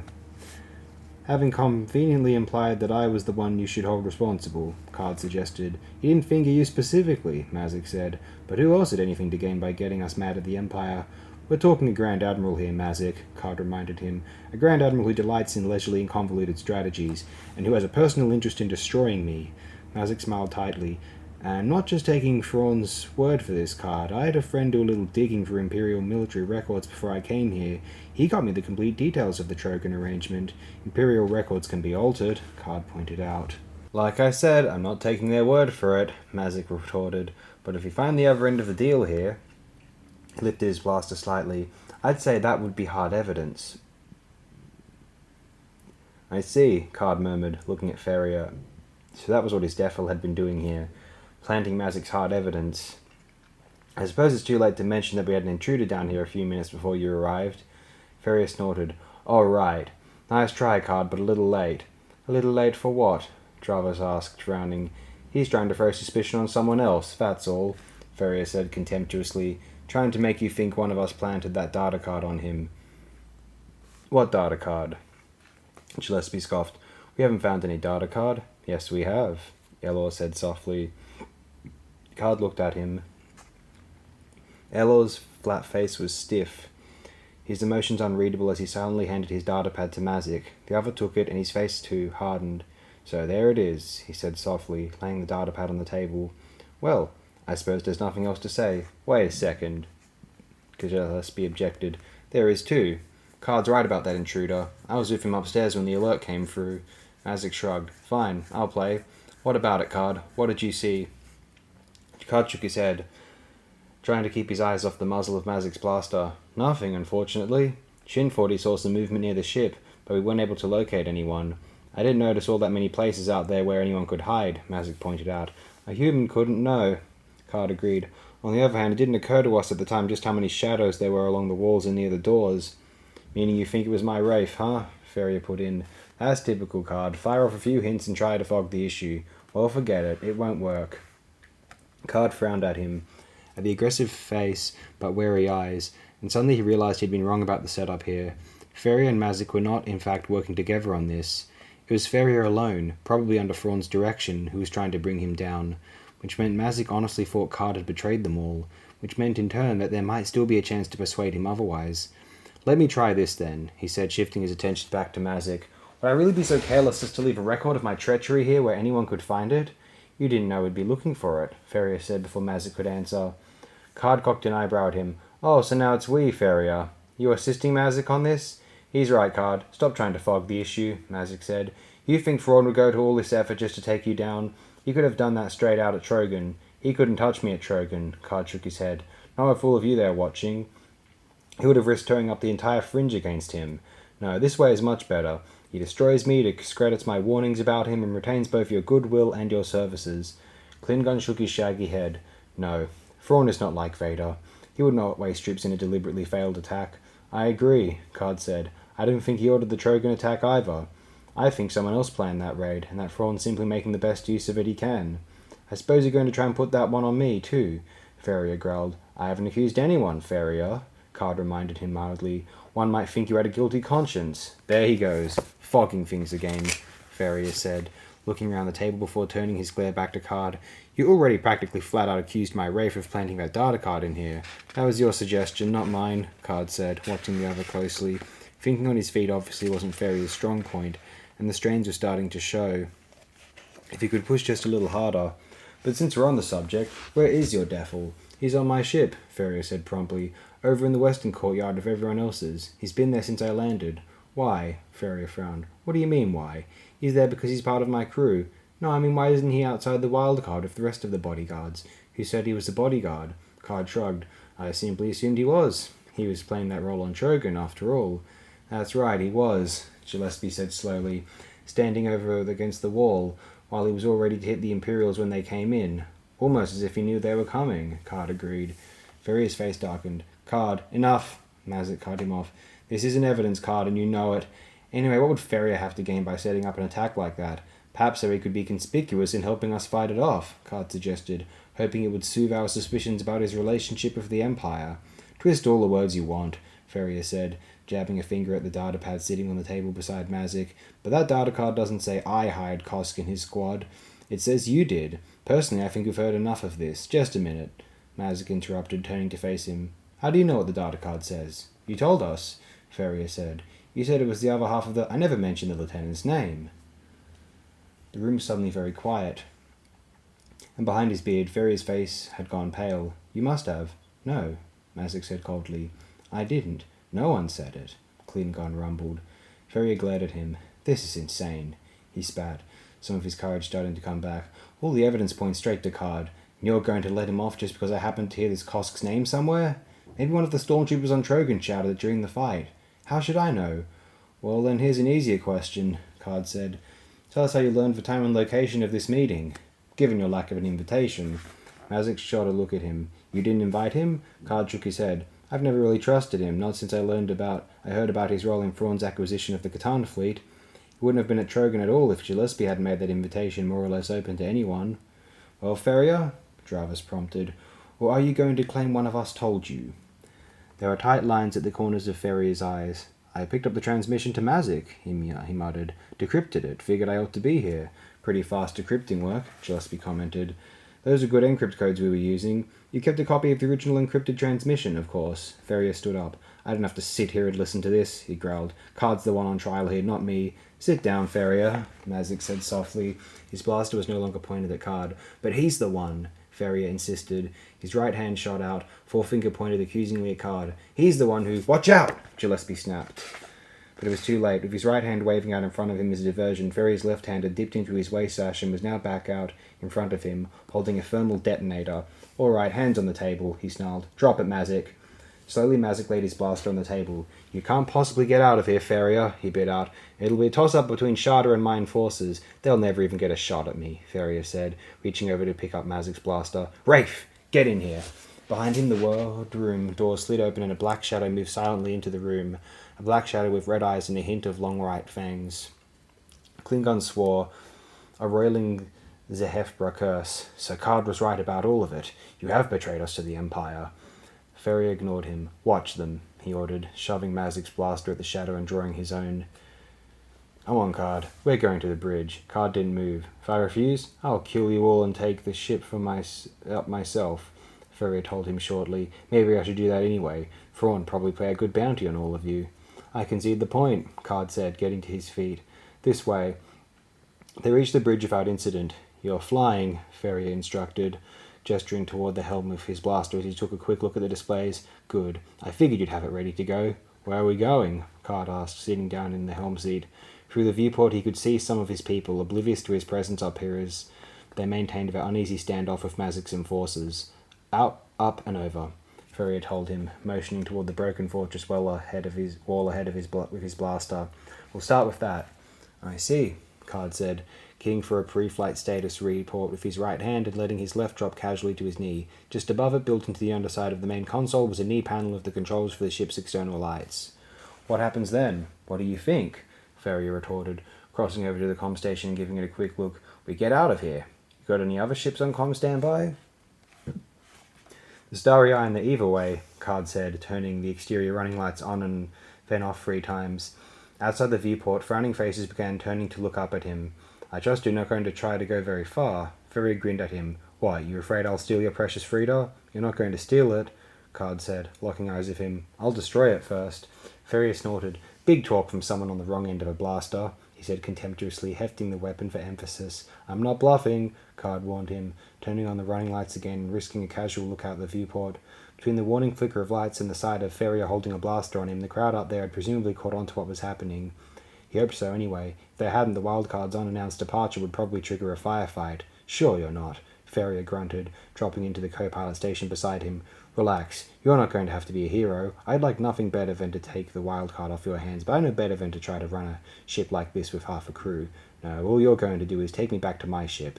We'll get out of here and lay low until all this blows over. He threw one last look at the displays and nodded. Okay, let's go. Mentally crossing his fingers, Card eased in the propulsor lifts and nudged the ship forward, half expecting a barrage of blaster shots from the crowd of aides and bodyguards outside, but no one opened fire as he maneuvered carefully through the jagged stone edging the opening and out into the open air. Yeah, they're all gone from in there, all right, Ferrier said casually into the silence, probably scrambling to get back to their ship so they can chase after us. You don't seem worried about it. I'm not, Ferrier said. All you have to do is get me to my ship a little ahead of them. You can do that, right? Card looked over at the blaster pointed at him. I'll do my best. They made it easily. Even as the wild card settled to the cracked stone beside a modified Corellian gunship, the others were just beginning to appear from the archways leading into the main part of the fortress, a good couple of minutes away. Knew you could do it, Ferrier complimented him sarcastically, standing up and keying the intercom. Rafe, hit the door. We're out of here. There was no response. Rafe, you hear me? He will not be hearing anything for a while, Klingon's voice rumbled back. If you want him, you will have to carry him. Viciously, Ferrier slapped off the intercom. Fool. I should have known better than to trust a stupid Rafe with anything. Better yet, I should have killed all of you right at the start. Perhaps, Card said. He nodded across the courtyard toward the approaching bodyguards and enforcers. I don't think you have time to correct that oversight now. I'll just have to do it later, Ferrier shot back. I could still take care of you, though. Only if you're willing to die along with me, Card countered, shifting slightly in his seat to show that his left hand was holding down one of the knee panel switches. As I said, I'd rather destroy the ship than let you have it. For a long moment he thought Ferrier was going to try it anyway. Then, with obvious reluctance, the ship thief shifted his aim and sent 2 shots sizzling into the fire control section of the control board. Another time, Card, he said. He stepped back to the bridge door, threw a quick look outside as it opened, and then slipped through. Card took a deep breath, exhaled it slowly. Releasing the landing light switch he'd been holding down, he stood up. 15 seconds later, he spotted Ferrier through the viewport as he sprinted alone toward his gunship. Reaching carefully past a sizzling hole in his control board, he keyed the intercom. This is Card, he said. You can unbarricade the door now. Ferrier's left. Do you need any medical help or assistance if you're a prisoner? No to both, Gillespie assured him. Devil might be good at sneaking around, but they're not much good as jailers. So Ferrier just abandoned him here, huh? No more or less than I would have expected from him, Card said. Outside the viewport, Ferrier's gunship was rising on its repulsor lifts, rotating toward the west as it did so. He's lifting now. Warn everyone not to leave the ship. He's bound to have something planned to discourage pursuit. And he did. The words were barely out of Card's mouth when the hovering ship ejected a large canister into the air overhead. There was a flash of light, and suddenly the sky exploded into a violently expanding tangle of metal mesh. The net stretched out itself across the courtyard and settled to the ground, throwing off sparks where it draped itself across the parked ships. A Connor net. Jarvis's voice came from behind him. Typical ship thief trick. Card turned. Jarvis, Parter, and Mazik were standing just inside the door, looking through the viewport at the departing gunship. We have plenty of people outside it, he reminded them. It shouldn't take long to get it burned off. You must not be allowed to escape, Parter insisted, making a Hodin gesture of contempt toward the gunship. He won't, Card assured her. The gunship was streaking low across the plain, staying out of range of anything the netted ships might still be able to fire at him. The Everway and Starry Ice are standing ready, north and south of here. He turned back and lifted an eyebrow toward Mazik. But under the circumstances, I think Mazik should have the honor. Mazik gave him a tight smile. Thank you, he said softly, pulling out his comlink. Griv, Amber, gunship on the way. Take it. Card looked back. The gunship was nearly to the horizon now, starting its vertical climb toward space, and as he watched, Mazik's 2 fighters rose behind it from their hiding places and gave pursuit. I guess I owe you an apology, Mazik said from behind him. Card shook his head. Forget it, he said. Or better, don't forget it. Keep it as a reminder of the way Grand Admiral Thrawn does business, and what people like us ultimately mean to him. Don't worry, Mazik said softly. I won't forget. Good, Card said briskly. Well then, let's get our people out there busy on this net. I'm sure it'll prefer to be off Hijana before the Empire realizes their scheme has failed. In the distance, just above the horizon, there was a brief flare of light. And while we're waiting, Card added, I still have a proposal to present to you. All right, Han told Lando, his fingers searching along the edge of Artie's left leg for a better handhold. Get ready. The droid twittered something. He reminds you to be careful, 3PO translated, standing nervously just far enough out of their way not to get yelled at. Do you remember that the last time we didn't drop him on purpose? Han growled. If you'd rather wait for Luke, he's welcome. R2 twittered again. He says that will not be necessary, 3PO said primly. He trusts you implicitly. Glad to hear it, Han said. There were, unfortunately, no better handholds. You'd have to talk to Industrial Automaton about that someday. Here we go. Lando, lift. Together they strained, and with a jolt that wrenched Han's back, the droid came up and out of the tangle of tree roots that he'd somehow gotten entwined around his wheels. There you go, Lando grunted as they dropped the droid more or less gently back into the dirt and leaves of the dry creek bed. How's it feel? The explanation this time was longer. He says there appears to have been only minimal damage, 3PO said, mainly cosmetic in nature. Translation, he's rusting, Han muttered, rubbing the small of his back as he turned around. 5 meters further down the creek bed, Luke was using his lightsaber to carefully slice through a set of thick vines blocking their path. Beside him, Chewbacca and Mara were crouched with weapons drawn, ready to shoot the snake-like creatures that sometimes came boiling out when you cut into them. Like everything else on Wayland, I'd learned about that one the hard way. Lando walked up beside him, brushing a few last bits of acidic tree root off his hands. Fun place, isn't it? He commented. I should have brought the Falcon down closer, Han grumbled. We moved it closer in when we found out we couldn't use the speeder bikes. If you had, we might be dodging Imperial patrols right now instead of fighting acid root and vine snakes, Lando said. Personally, I'd call that a fair trade. I suppose so, Han agreed reluctantly. In the near distance, something gave out with a complicated whistle, and something else whistled back. He looked that direction, but between the brush and vines and two different levels of trees, he couldn't see anything. Doesn't sound much like a predator, Lando said. Maybe. Han looked back over his shoulder to where 3PO was talking soothingly to R2 as he inspected the squat droid's latest acid burns. Hey, short stuff, get your scanners busy. Obediently, R2 extended his little antenna and began moving it back and forth. For a minute it clucked to itself, then jabbered something. He says there are no large animals anywhere within 20 meters, 3PO said. Beyond that, he can't read through the undergrowth, Han finished for him. It was getting to be a very familiar conversation. Thanks. R2 retracted his sensor, and he and 3PO resumed their discussion. Where do you suppose they've all gone? Lando asked. The predators? Han shook his head. Beats me. Maybe the same place the natives went. Lando looked around, exhaling gently between his teeth. I don't like it, Han. They've got to know by now that we're here. What are they waiting for? Maybe Mara was wrong about them, Han suggested doubtfully. Maybe the Empire got tired of sharing the planet with anyone else and wiped them out. That's a cheerful thought, Lando said. Still wouldn't explain why the predators have ignored us for the past 2.5 days. No, Han agreed. But Lando was right. There was something out there watching them. He could feel it deep in his gut. Something or somebody. Maybe the ones that got away after that first fight passed the word down the wire to leave us alone. Lando snorted. Those things were dumber than space slugs, and you know it. Han shrugged. Just a thought. Ahead, the greenish glow vanished as Luke closed down his lightsaber. Looks clear, he called softly back. You get R2 out? Yeah, he's all right, Han said, stepping up behind them. Any snakes? Not this time. Luke pointed with his lightsaber at one of the trees bordering the creek bed. Looks like we just missed having to tangle with another group of clawbirds, though. Han looked. There in one of the lower branches was another of the plate-sized mud and grass nests. 3PO had brushed against one of them the day before, and Chewbacca was still nursing the slashes he'd gotten in his left arm before they'd managed to shoot or lightsaber the predator birds that had come out of it. Don't touch it, he warned. It's okay. It's empty, Luke assured him, nudging it with the tip of the lightsaber. They must have moved on. Yeah, Han said slowly, taking a step closer to the nest. Right. Something wrong? Han looked back at him. No, he said, trying hard to sound casual. No problem. Why? Behind Luke, Chewbacca rumbled deep in his throat. Let's get moving, Han added before Luke could say anything. I want to get a little further before it gets dark. Luke, you and Mara take the droids and head out. Chewie and me will take all the rear.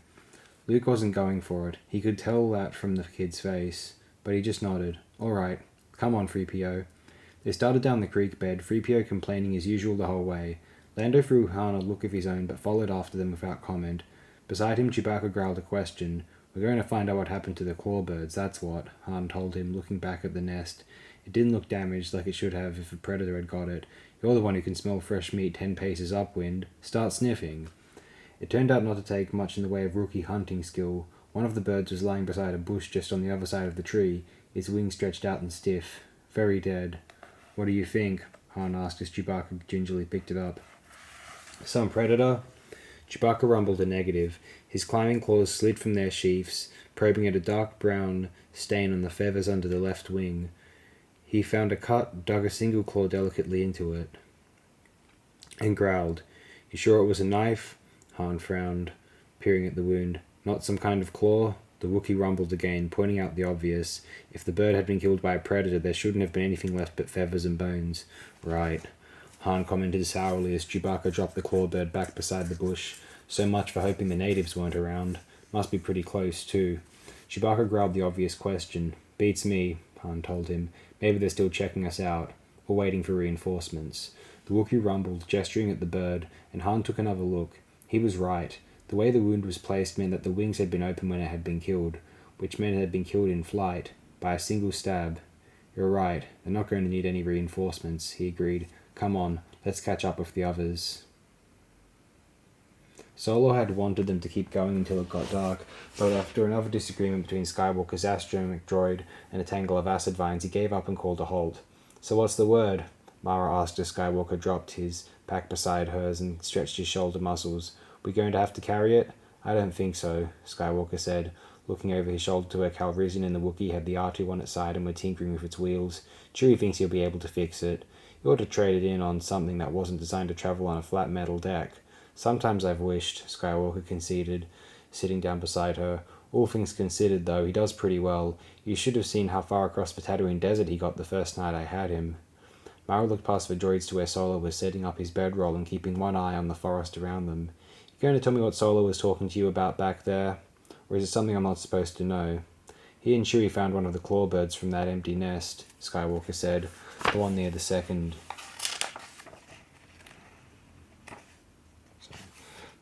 vine cluster we had to cut through today. They had been killed by a knife thrust." Mara swallowed, thinking back to some of the stories she'd heard when she was here with the Emperor. "Probably the Minarishi," she said. "They were supposed to have made an art of that kind of close-blade combat. Did they have any feelings one way or the other about the Empire?" "Like I told you before, they don't like humans," Mara told him, "starting with the ones who came here as colonists long before the Emperor found the planet." She looked at Skywalker, but he wasn't looking back. He was staring at nothing, a slight frown creasing his forehead. Mara took a deep breath, stretching out with the Force as hard as she could. The sounds and smells of the forest wove their way into her mind, flattening into the overall pattern of life around her: trees, bushes, animals, and birds. And there, just at the edge of her consciousness, was another mind, alien, unreadable, but a mind just the same. "4 of them," Skywalker said quietly. "No, 5. Mara frowned, concentrating on the sensation. He was right. There was more than one mind out there, but she couldn't quite separate the various components out from the general sense. "Try looking for deviations," Skywalker murmured. "The ways the minds are different from each other. That's the best way to resolve them." Mara tried it, and to her slightly annoyed surprise discovered that he was right. There was the second mind, the third, and then suddenly they were gone. She looked sharply at Skywalker. "I don't know," he said slowly, still concentrating. "There was a surge of emotion, then they just turned and left." "Maybe they didn't know we were here," Mara suggested hesitantly, knowing even as she said it how unlikely that was. Between the Wookiee roaring at everything that came at them and the protocol droid whining about everything else, it was a wonder the whole planet didn't know they were there. "No, they knew," Skywalker said. "In fact, I'm pretty sure they were coming directly toward us when they were." He shook his head. "I want to say they were scared away. If that doesn't make any sense." Mara looked at the double-leaf canopy overhead. "Could we have picked up an Imperial patrol?" "No," Skywalker was positive. "I'd know if there were any other humans nearby." "Bet that comes in handy," Mara muttered. "It's just a matter of training." She threw him a sideways look. There'd been something odd in his voice. "What's that supposed to mean?" He grimaced, a quick tightening of his mouth. "Nothing. Just... I was thinking about Leia's twins. Thinking about how I'm going to have to train them someday." "You worried about when to start?" He shook his head. "I'm worried about being able to do it at all." She shrugged. "What's to do? You teach them how to hear minds and move objects and use lightsabers. You did that with your sister, didn't you?" "Yes," he agreed. "That was when I thought that was all there was to it. It's really just the beginning. They're going to be strong in the Force, and with that strength comes responsibility. How do I teach them that? How do I teach them wisdom and compassion and how not to abuse their power?" Mara studied his profile as he gazed out into the forest. This wasn't just word games, he was really serious about it. Definitely a side of the heroic, noble, infallible Jedi she hadn't seen before. "How does anyone teach anyone else that stuff?" she said. "Mostly by example, I suppose." He thought about it, nodded reluctantly. "I suppose so. How much Jedi training did the Emperor give you?" You will kill Luke Skywalker. Enough, she said shortly, shaking the sound of the words from her mind and trying to stifle the flash of reflexive hatred that came with them. All the basics. Why? You checking for wisdom and compassion? No, he hesitated, but as long as we've got a few more days until we reach Mount Tantus, it might be a good idea to go over it again. You know, a refresher course sort of thing. She looked at him, an icy chill running through her. He was just a little bit too casual about this. Have you seen something about what's ahead? Not really, he said. But there was that brief hesitation again. A few images and pictures that didn't make any sense. I just think it would be a good idea for you to be as strong in the Force as possible before we go in. She looked away from him. You will kill Luke Skywalker. You'll be there, she reminded him. What do I need to be strong in the Force for? For whatever purpose your destiny calls you to, he said, his voice quiet but firm. We have an hour or so left before sundown. Let's get started. Wedge Antilles slid into his place on the long semicircular bench beside the other Starfighter Squadron commanders, glancing around the Star Cruiser war room as he did so. A good crowd already, and more was still filing in. Whatever Akbar had planned, it was going to be big. "Lo, Wedge!" Someone grunted in greeting as he sat down beside Wedge. "Fancy meeting you here." Wedge looked at him in mild surprise. Pash Kraken, son of the legendary General Aaron Kraken, and one of the best Starfighter commanders in the business. "I could say the same about you, Pash," he said. "I thought you were out in Atravis sector, babysitting the Outer Rim comm center. You're behind the times," Pash said grimly. "Generous fell 3 days ago." Wedge stared at him. "I hadn't heard," he apologized. "How bad was it?" "Bad enough," Pash said. "We lost the whole comm center more or less intact, most of the sector fleet supply depots. On the plus side, we didn't leave them any ships they could use, and we were able to make enough trouble on our way out to let General Krill sneak Travia Chan and her people out from under the Imperial's collective snout." "That's something, I guess," Wedge said. "What was it got you? Numbers or tactics?" "Both," Pash said with a grimace. "I don't think Thrawn was there personally, but he sure planned out the assault. I've got to tell you, Wedge, but those clones of his are the creepiest things I've ever tangled with. It's like going up against stormtroopers. Same rabid dedication, same cold-blooded machine precision fighting. The only difference is that they're everywhere now instead of just handling shock troop duty." "Tell me about it," Wedge agreed soberly. "We had to fight off 2 TIE fighter squadrons of the things in the first Cat Krystack assault. They were pulling stunts I didn't think TIEs were capable of." Pash nodded. "General Krill figures Thrawn must be picking his best people for his cloning templates. He'd be stupid to do anything else. What about Varf? Did he make it out?" "I don't know," Pash said. "We lost contact with him during the retreat. I'm still hoping he was able to punch through the other side of the pincer and hook up with one of the units at Fedja or Kataris." Wedge thought about the handful of times he'd gone nose to nose with Wing Commander Varf over something, usually involving spare parts or maintenance time. The man was a bitter, caustic-mouthed tyrant, with the single redeeming talent of being able to throw his starfighters against ridiculous odds and then get them back out again. "He'll make it," Wedge said. "He's too contrary to roll over and die just for the Empire's convenience." "Maybe." Pash nodded toward the center of the room. "Looks like we're ready to start." Wedge turned back as the buzz of conversation around them faded away. Admiral Akbar was standing by the central holotable, flanked by General Crix Madine and Colonel Bren Durlan. "Officers of the New Republic," Akbar greeted them gravely, his large Mon Calamari eyes rotating to take in the entire war room. "None of you needs to be reminded that in the past few weeks, our war against the remnants of the Empire has changed from what was once called a mopping-up exercise to a battle for our very survival. For the moment, the advantage of resources and personnel is still ours, but even as we speak, that advantage is in danger of slipping away. Less tangible, but no less serious, are the ways in which Grand Admiral Thrawn is seeking to undermine our resolve and morale.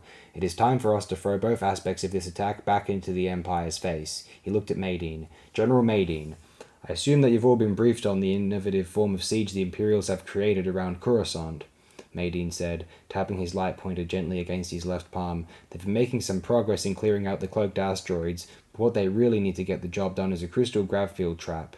We've been assigned to get them one."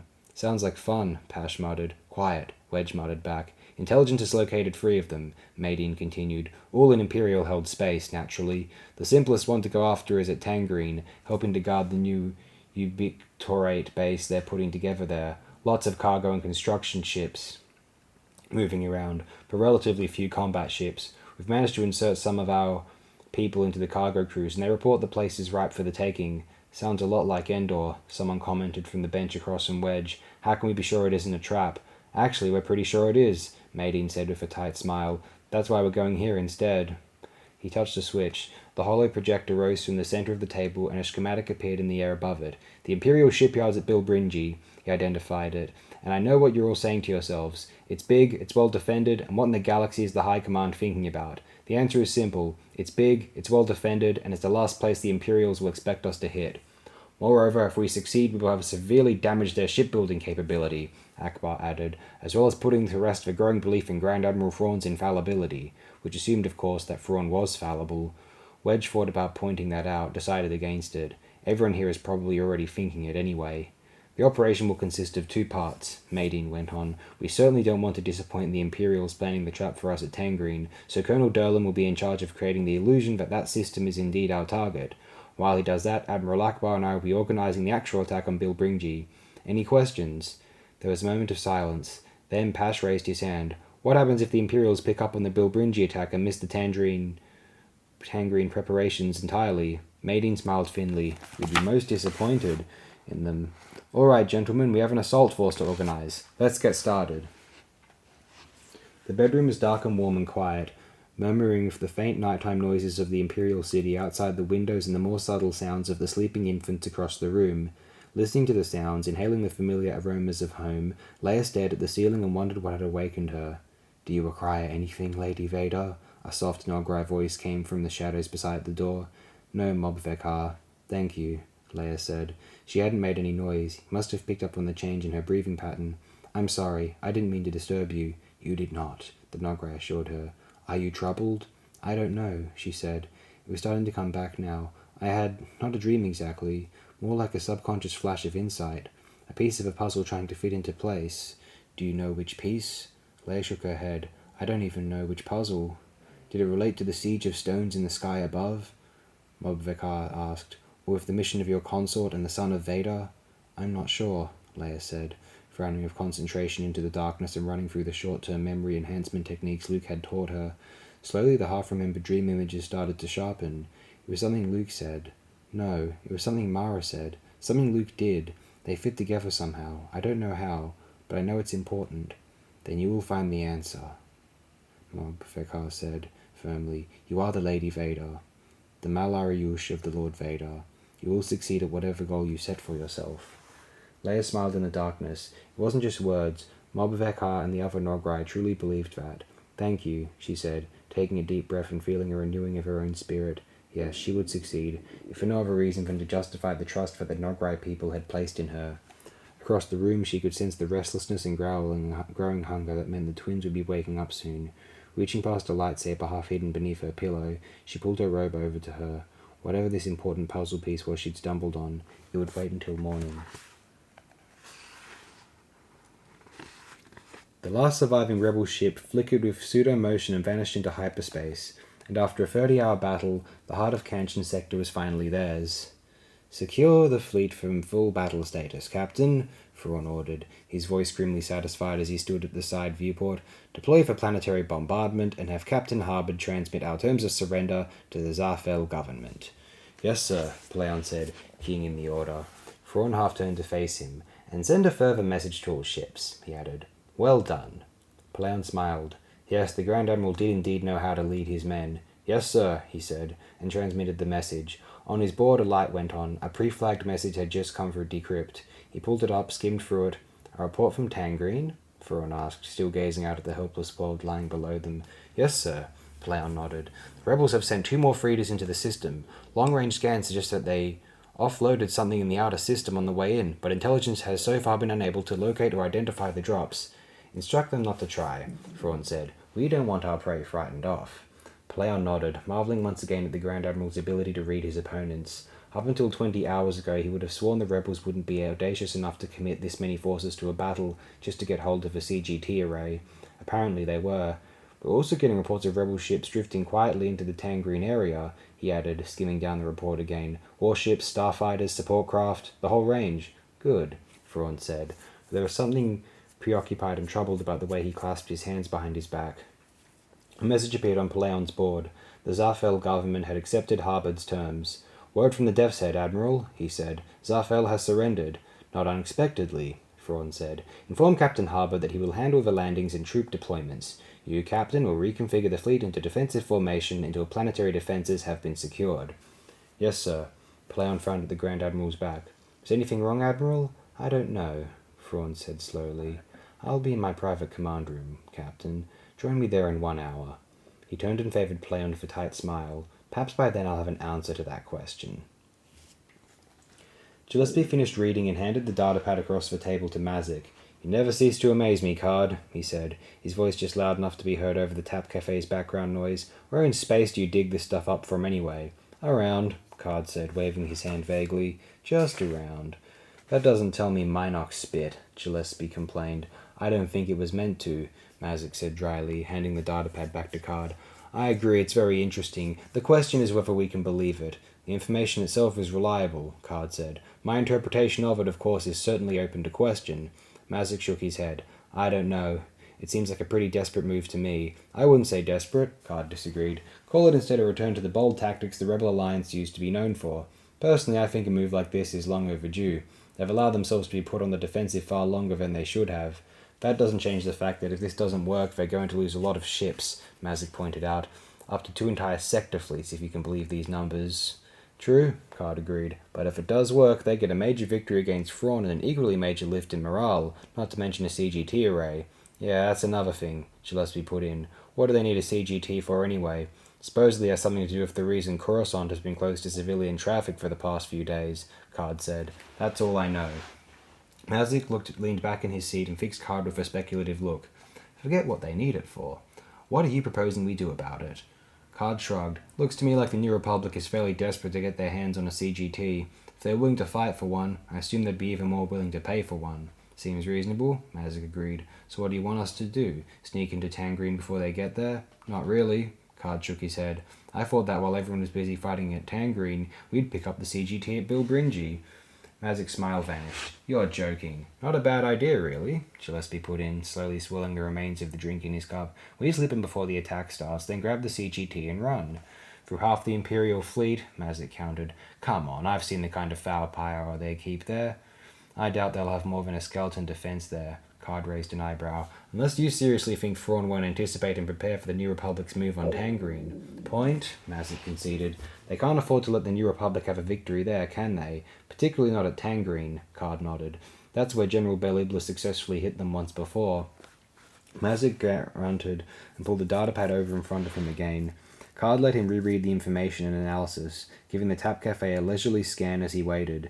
Near the main entrance, Aves and Gillespie's Lieutenant Fawn was sitting together at one of the tables, doing a good job of looking inconspicuous. Across the way at the rear entrance, Mazik's bodyguard Sharda was playing the flirtatious hostess role for Dankin and Torv, the whole routine being convincingly leered at by Rappaport and O'Shea, 2 more of Gillespie's people.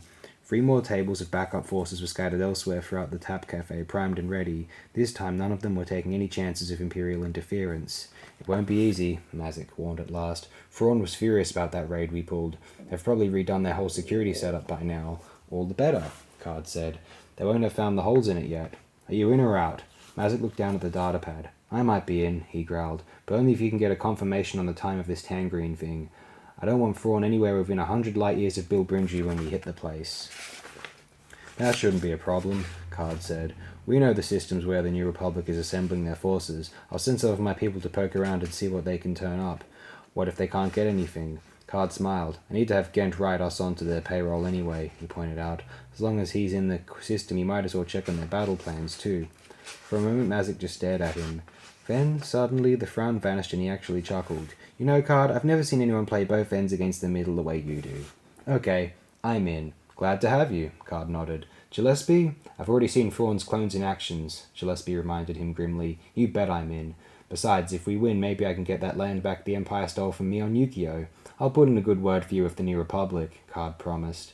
All right then, I'm taking the wild card to Coruscant, but I'll be leaving Aves behind to coordinate my part of the attack group. He'll give you the operations plan when you check in. Sounds good, Mazik said as they all got to their feet. You know, Card, I just hope I'm around to see the day the New Republic catches up with you.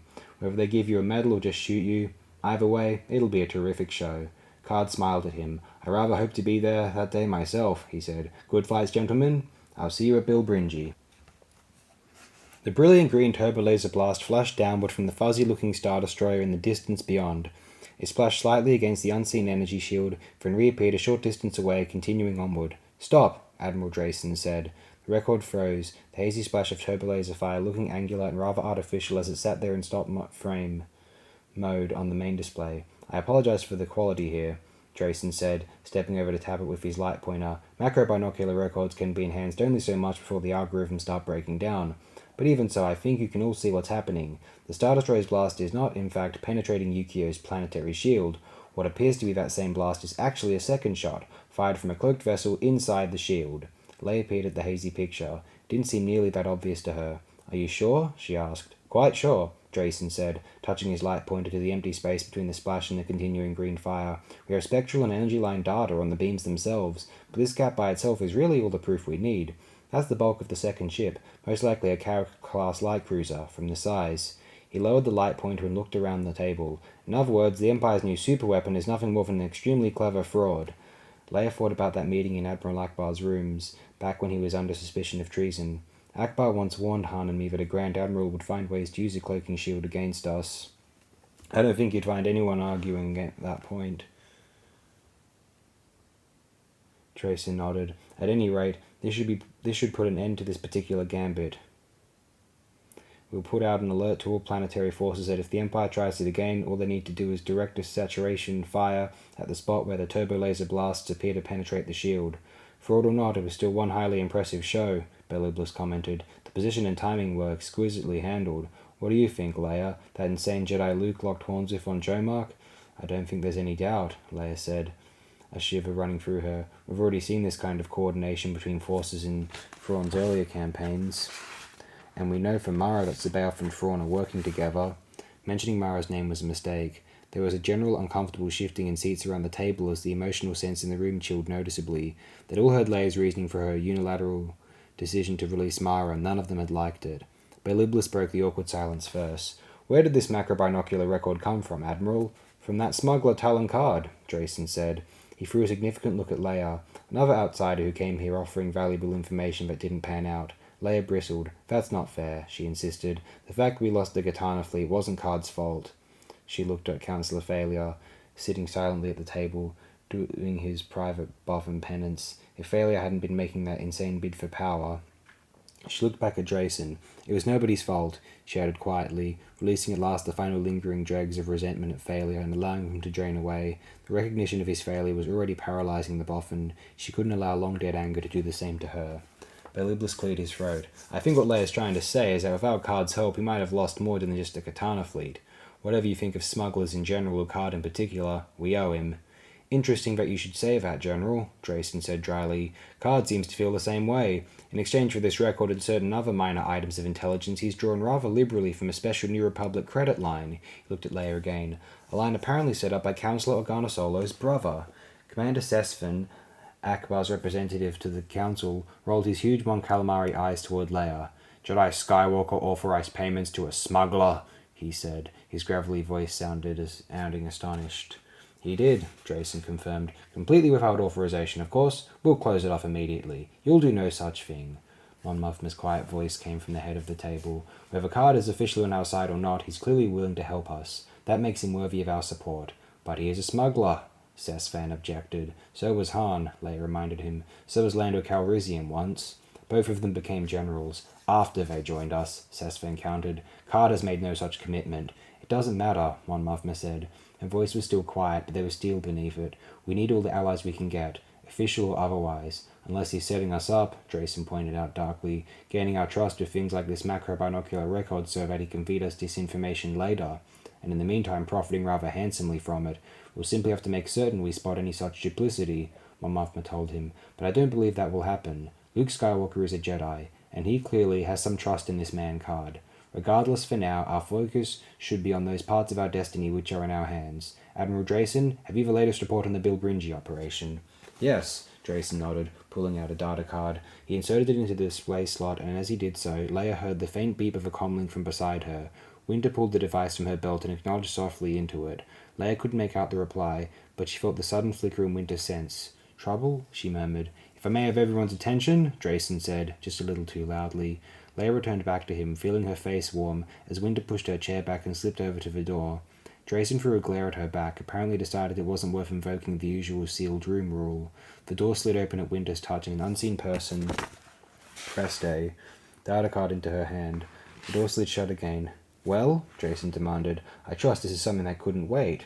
"I'm certain it could have," Winter said coolly, giving Drayson her full anti-bluster gaze as she returned to her seat and sat down. "For you, Your Highness," she said, handing Leia the data card. "The coordinates of the planet Wayland."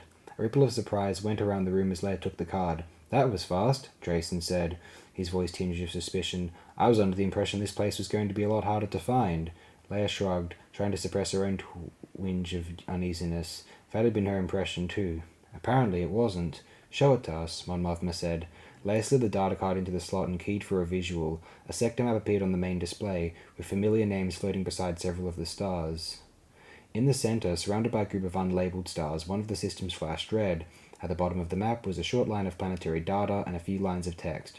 "So that's the Emperor's rat's nest," Beliblis murmured, leaning forward as he studied it. "I always wondered where he hid all those interesting little tidbits that seemed to mysteriously vanish from official storehouses and depots." "If that's really the place," Drayson murmured, "I presume you can confirm the information came from Captain Solo," Mon Mothma said, looking at Winter. Winter hesitated. "It didn't come from him exactly," she said. Leia frowned at her. "What do you mean, not exactly? Was it from Luke?" A muscle in Winter's cheek twitched. "All I can say is that the source is reliable." There was a short moment of silence as everyone digested that. "Reliable," Mon Mothma said. "Yes," Winter nodded. Mon Mothma threw a look at Leia. "This council is not accustomed to having information withheld from it," she said. "I want to know where these coordinates came from." "I'm sorry," Winter said quietly. "It's not my secret to tell." "Whose secret is it?" "I can't tell you that either." Mon Mothma's face darkened. "It doesn't matter," Beliblis put in before she could speak. "Not for right now. Whether this planet is the actual cloning center or not, there's nothing we can do about it until the Bilbringi operation is over." Leia looked at him. "We're not sending any backup?" "Impossible," Sesfin growled, shaking his huge Mon Calamari head. "All available ships and personnel are already committed to the Bilbringi attack. Too many regions and systems have been left undefended as it is. Especially when we don't even know if this is the right place," Drayson added. "It could just as easily be an Imperial trap." "It's not a trap," Leia insisted. "Mara's not working for the Empire anymore. We only have your word for that." "It still doesn't matter," Beliblis cut him off, his senatorial voice cutting through the government argument. "Look at the bottom of the map, Leia. It says all indications that their landing was undetected. Would you really want to risk that element of surprise by sending another ship in after them?" Leia felt her stomach tighten. Unfortunately, he had a point. "Then perhaps the Bilbringi attack should be postponed," Thalia said. Leia turned to look at him, dimly aware that the whole table was doing likewise. It was practically the first time the Boffin had spoken at a council meeting since his bid for power had ignominiously collapsed out of the Katana fleet. "I'm afraid that's out of the question, Councillor Thalia," Mon Mothma said. "Aside from all the preparations that would have to be discarded, it's absolutely imperative that we clear out these cloaked asteroids hanging out over our heads." "Why?" Thalia demanded, a rippling wave running through the fur of his neck and down his shoulders. "The shield protects us. We have adequate supplies for many months. We have full communication with the rest of the New Republic.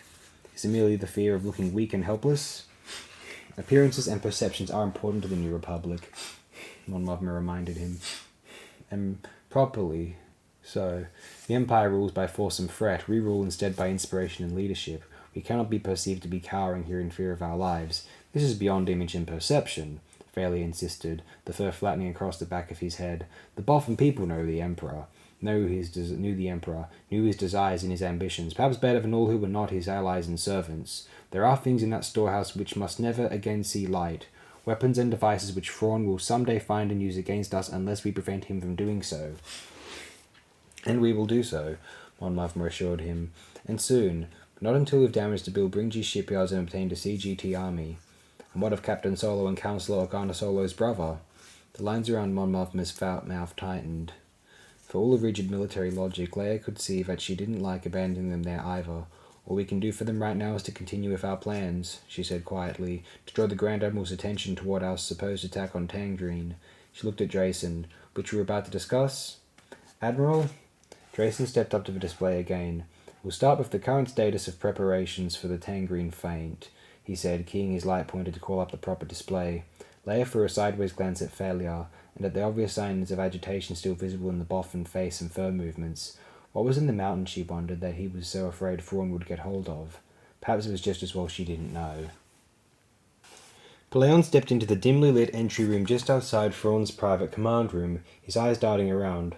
Rook was here somewhere, waiting to play his little Nograi games. He took a step toward the door to the main chamber, took another. There was a touch of air on the back of his neck. Peleon spun around, hands snapping up in half-remembered academy self-defense training. There was no one there. He looked around again, searching for where the Nograi might have taken cover. "Captain Peleon?" the familiar cat-like voice mewed from behind him. He spun back again. Again no one was there, but even as his eyes searched the walls of non-existent cover, Rook stepped around from behind him. "You are expected," the Nograi said, gesturing with his slender assassin's knife toward the main door. Peleon glared at him. Someday, he promised himself darkly, he would persuade Thrawn that a Grand Admiral of the Empire didn't need an arrogant alien bodyguard to protect him. When that happened, he was going to take a very personal pleasure in having Rook killed. "Thank you," he growled, and went in. He expected the command room to be filled with Thrawn's usual eclectic collection of alien art, and he was right, but with one minor difference. Even to Peleon's untrained eye, it was clear that two very different styles of art were being represented. It was being spread out along opposite sides of the room, with a large tactical hollow of the Tangerine system filling the centre. "Come in, Captain," Thrawn called from the double display ring as Peleon paused in the doorway. "What news from Tangerine?" "The rebels are still moving forces into strike positions," Peleon told him, making his way between the sculptures and the tactical hollow toward Thrawn's command chair, "sneaking their devious way into our trap. How very convenient of them." Thrawn gestured to his right. "Mon calamari art," he identified it. "What do you think?" Peleon gave it a quick look as he came up to the double display ring. It looked about as repulsive and primitive as the Mon calamari themselves. "Very interesting," he said aloud. "Isn't it?" Thrawn agreed. "Those two pieces in particular, they were created by Admiral Akbar himself." Peleon eyed vindicated sculptures. "I didn't know Akbar had any interest in art. A minor one only," Thrawn said. "These were composed some time ago, before he joined the rebellion. Still, they provide useful insights into his character. As do those," he added, gesturing to his left. "Artwork once chosen personally by our Corellian adversary." Peleon looked at them with new interest. "So Senator Bel Iblis had picked these out himself, had he?" "Where were these from? His old Imperial Senate office?" "Those were," Thrawn said, indicating the nearest group. "Those are from his home, those from his private ship. Intelligence found these records, more or less accidentally, in the data from our last Abroa information raid. So the rebels continue to edge toward our trap, do they?" "Yes, sir," Peleon said, glad to be getting back to something he could understand. "We've had 2 more reports of rebel support ships moving into positions at the edge of the Drawkai's system." "But not obviously," Peleon frowned. "Excuse me, Admiral? What I mean is they're being highly secretive about their preparations," Thrawn said thoughtfully. "Quietly detaching intelligence and support ships from other assignments, moving and reforming sector fleets to free capital ships for service, that sort of thing. Never obviously. Always making Imperial intelligence work hard to put the pieces together." He looked up at Peleon, his glowing red eyes glittering in the dim light, almost as if Tangerine was indeed their true target. Peleon stared at him. "Are you saying it isn't?"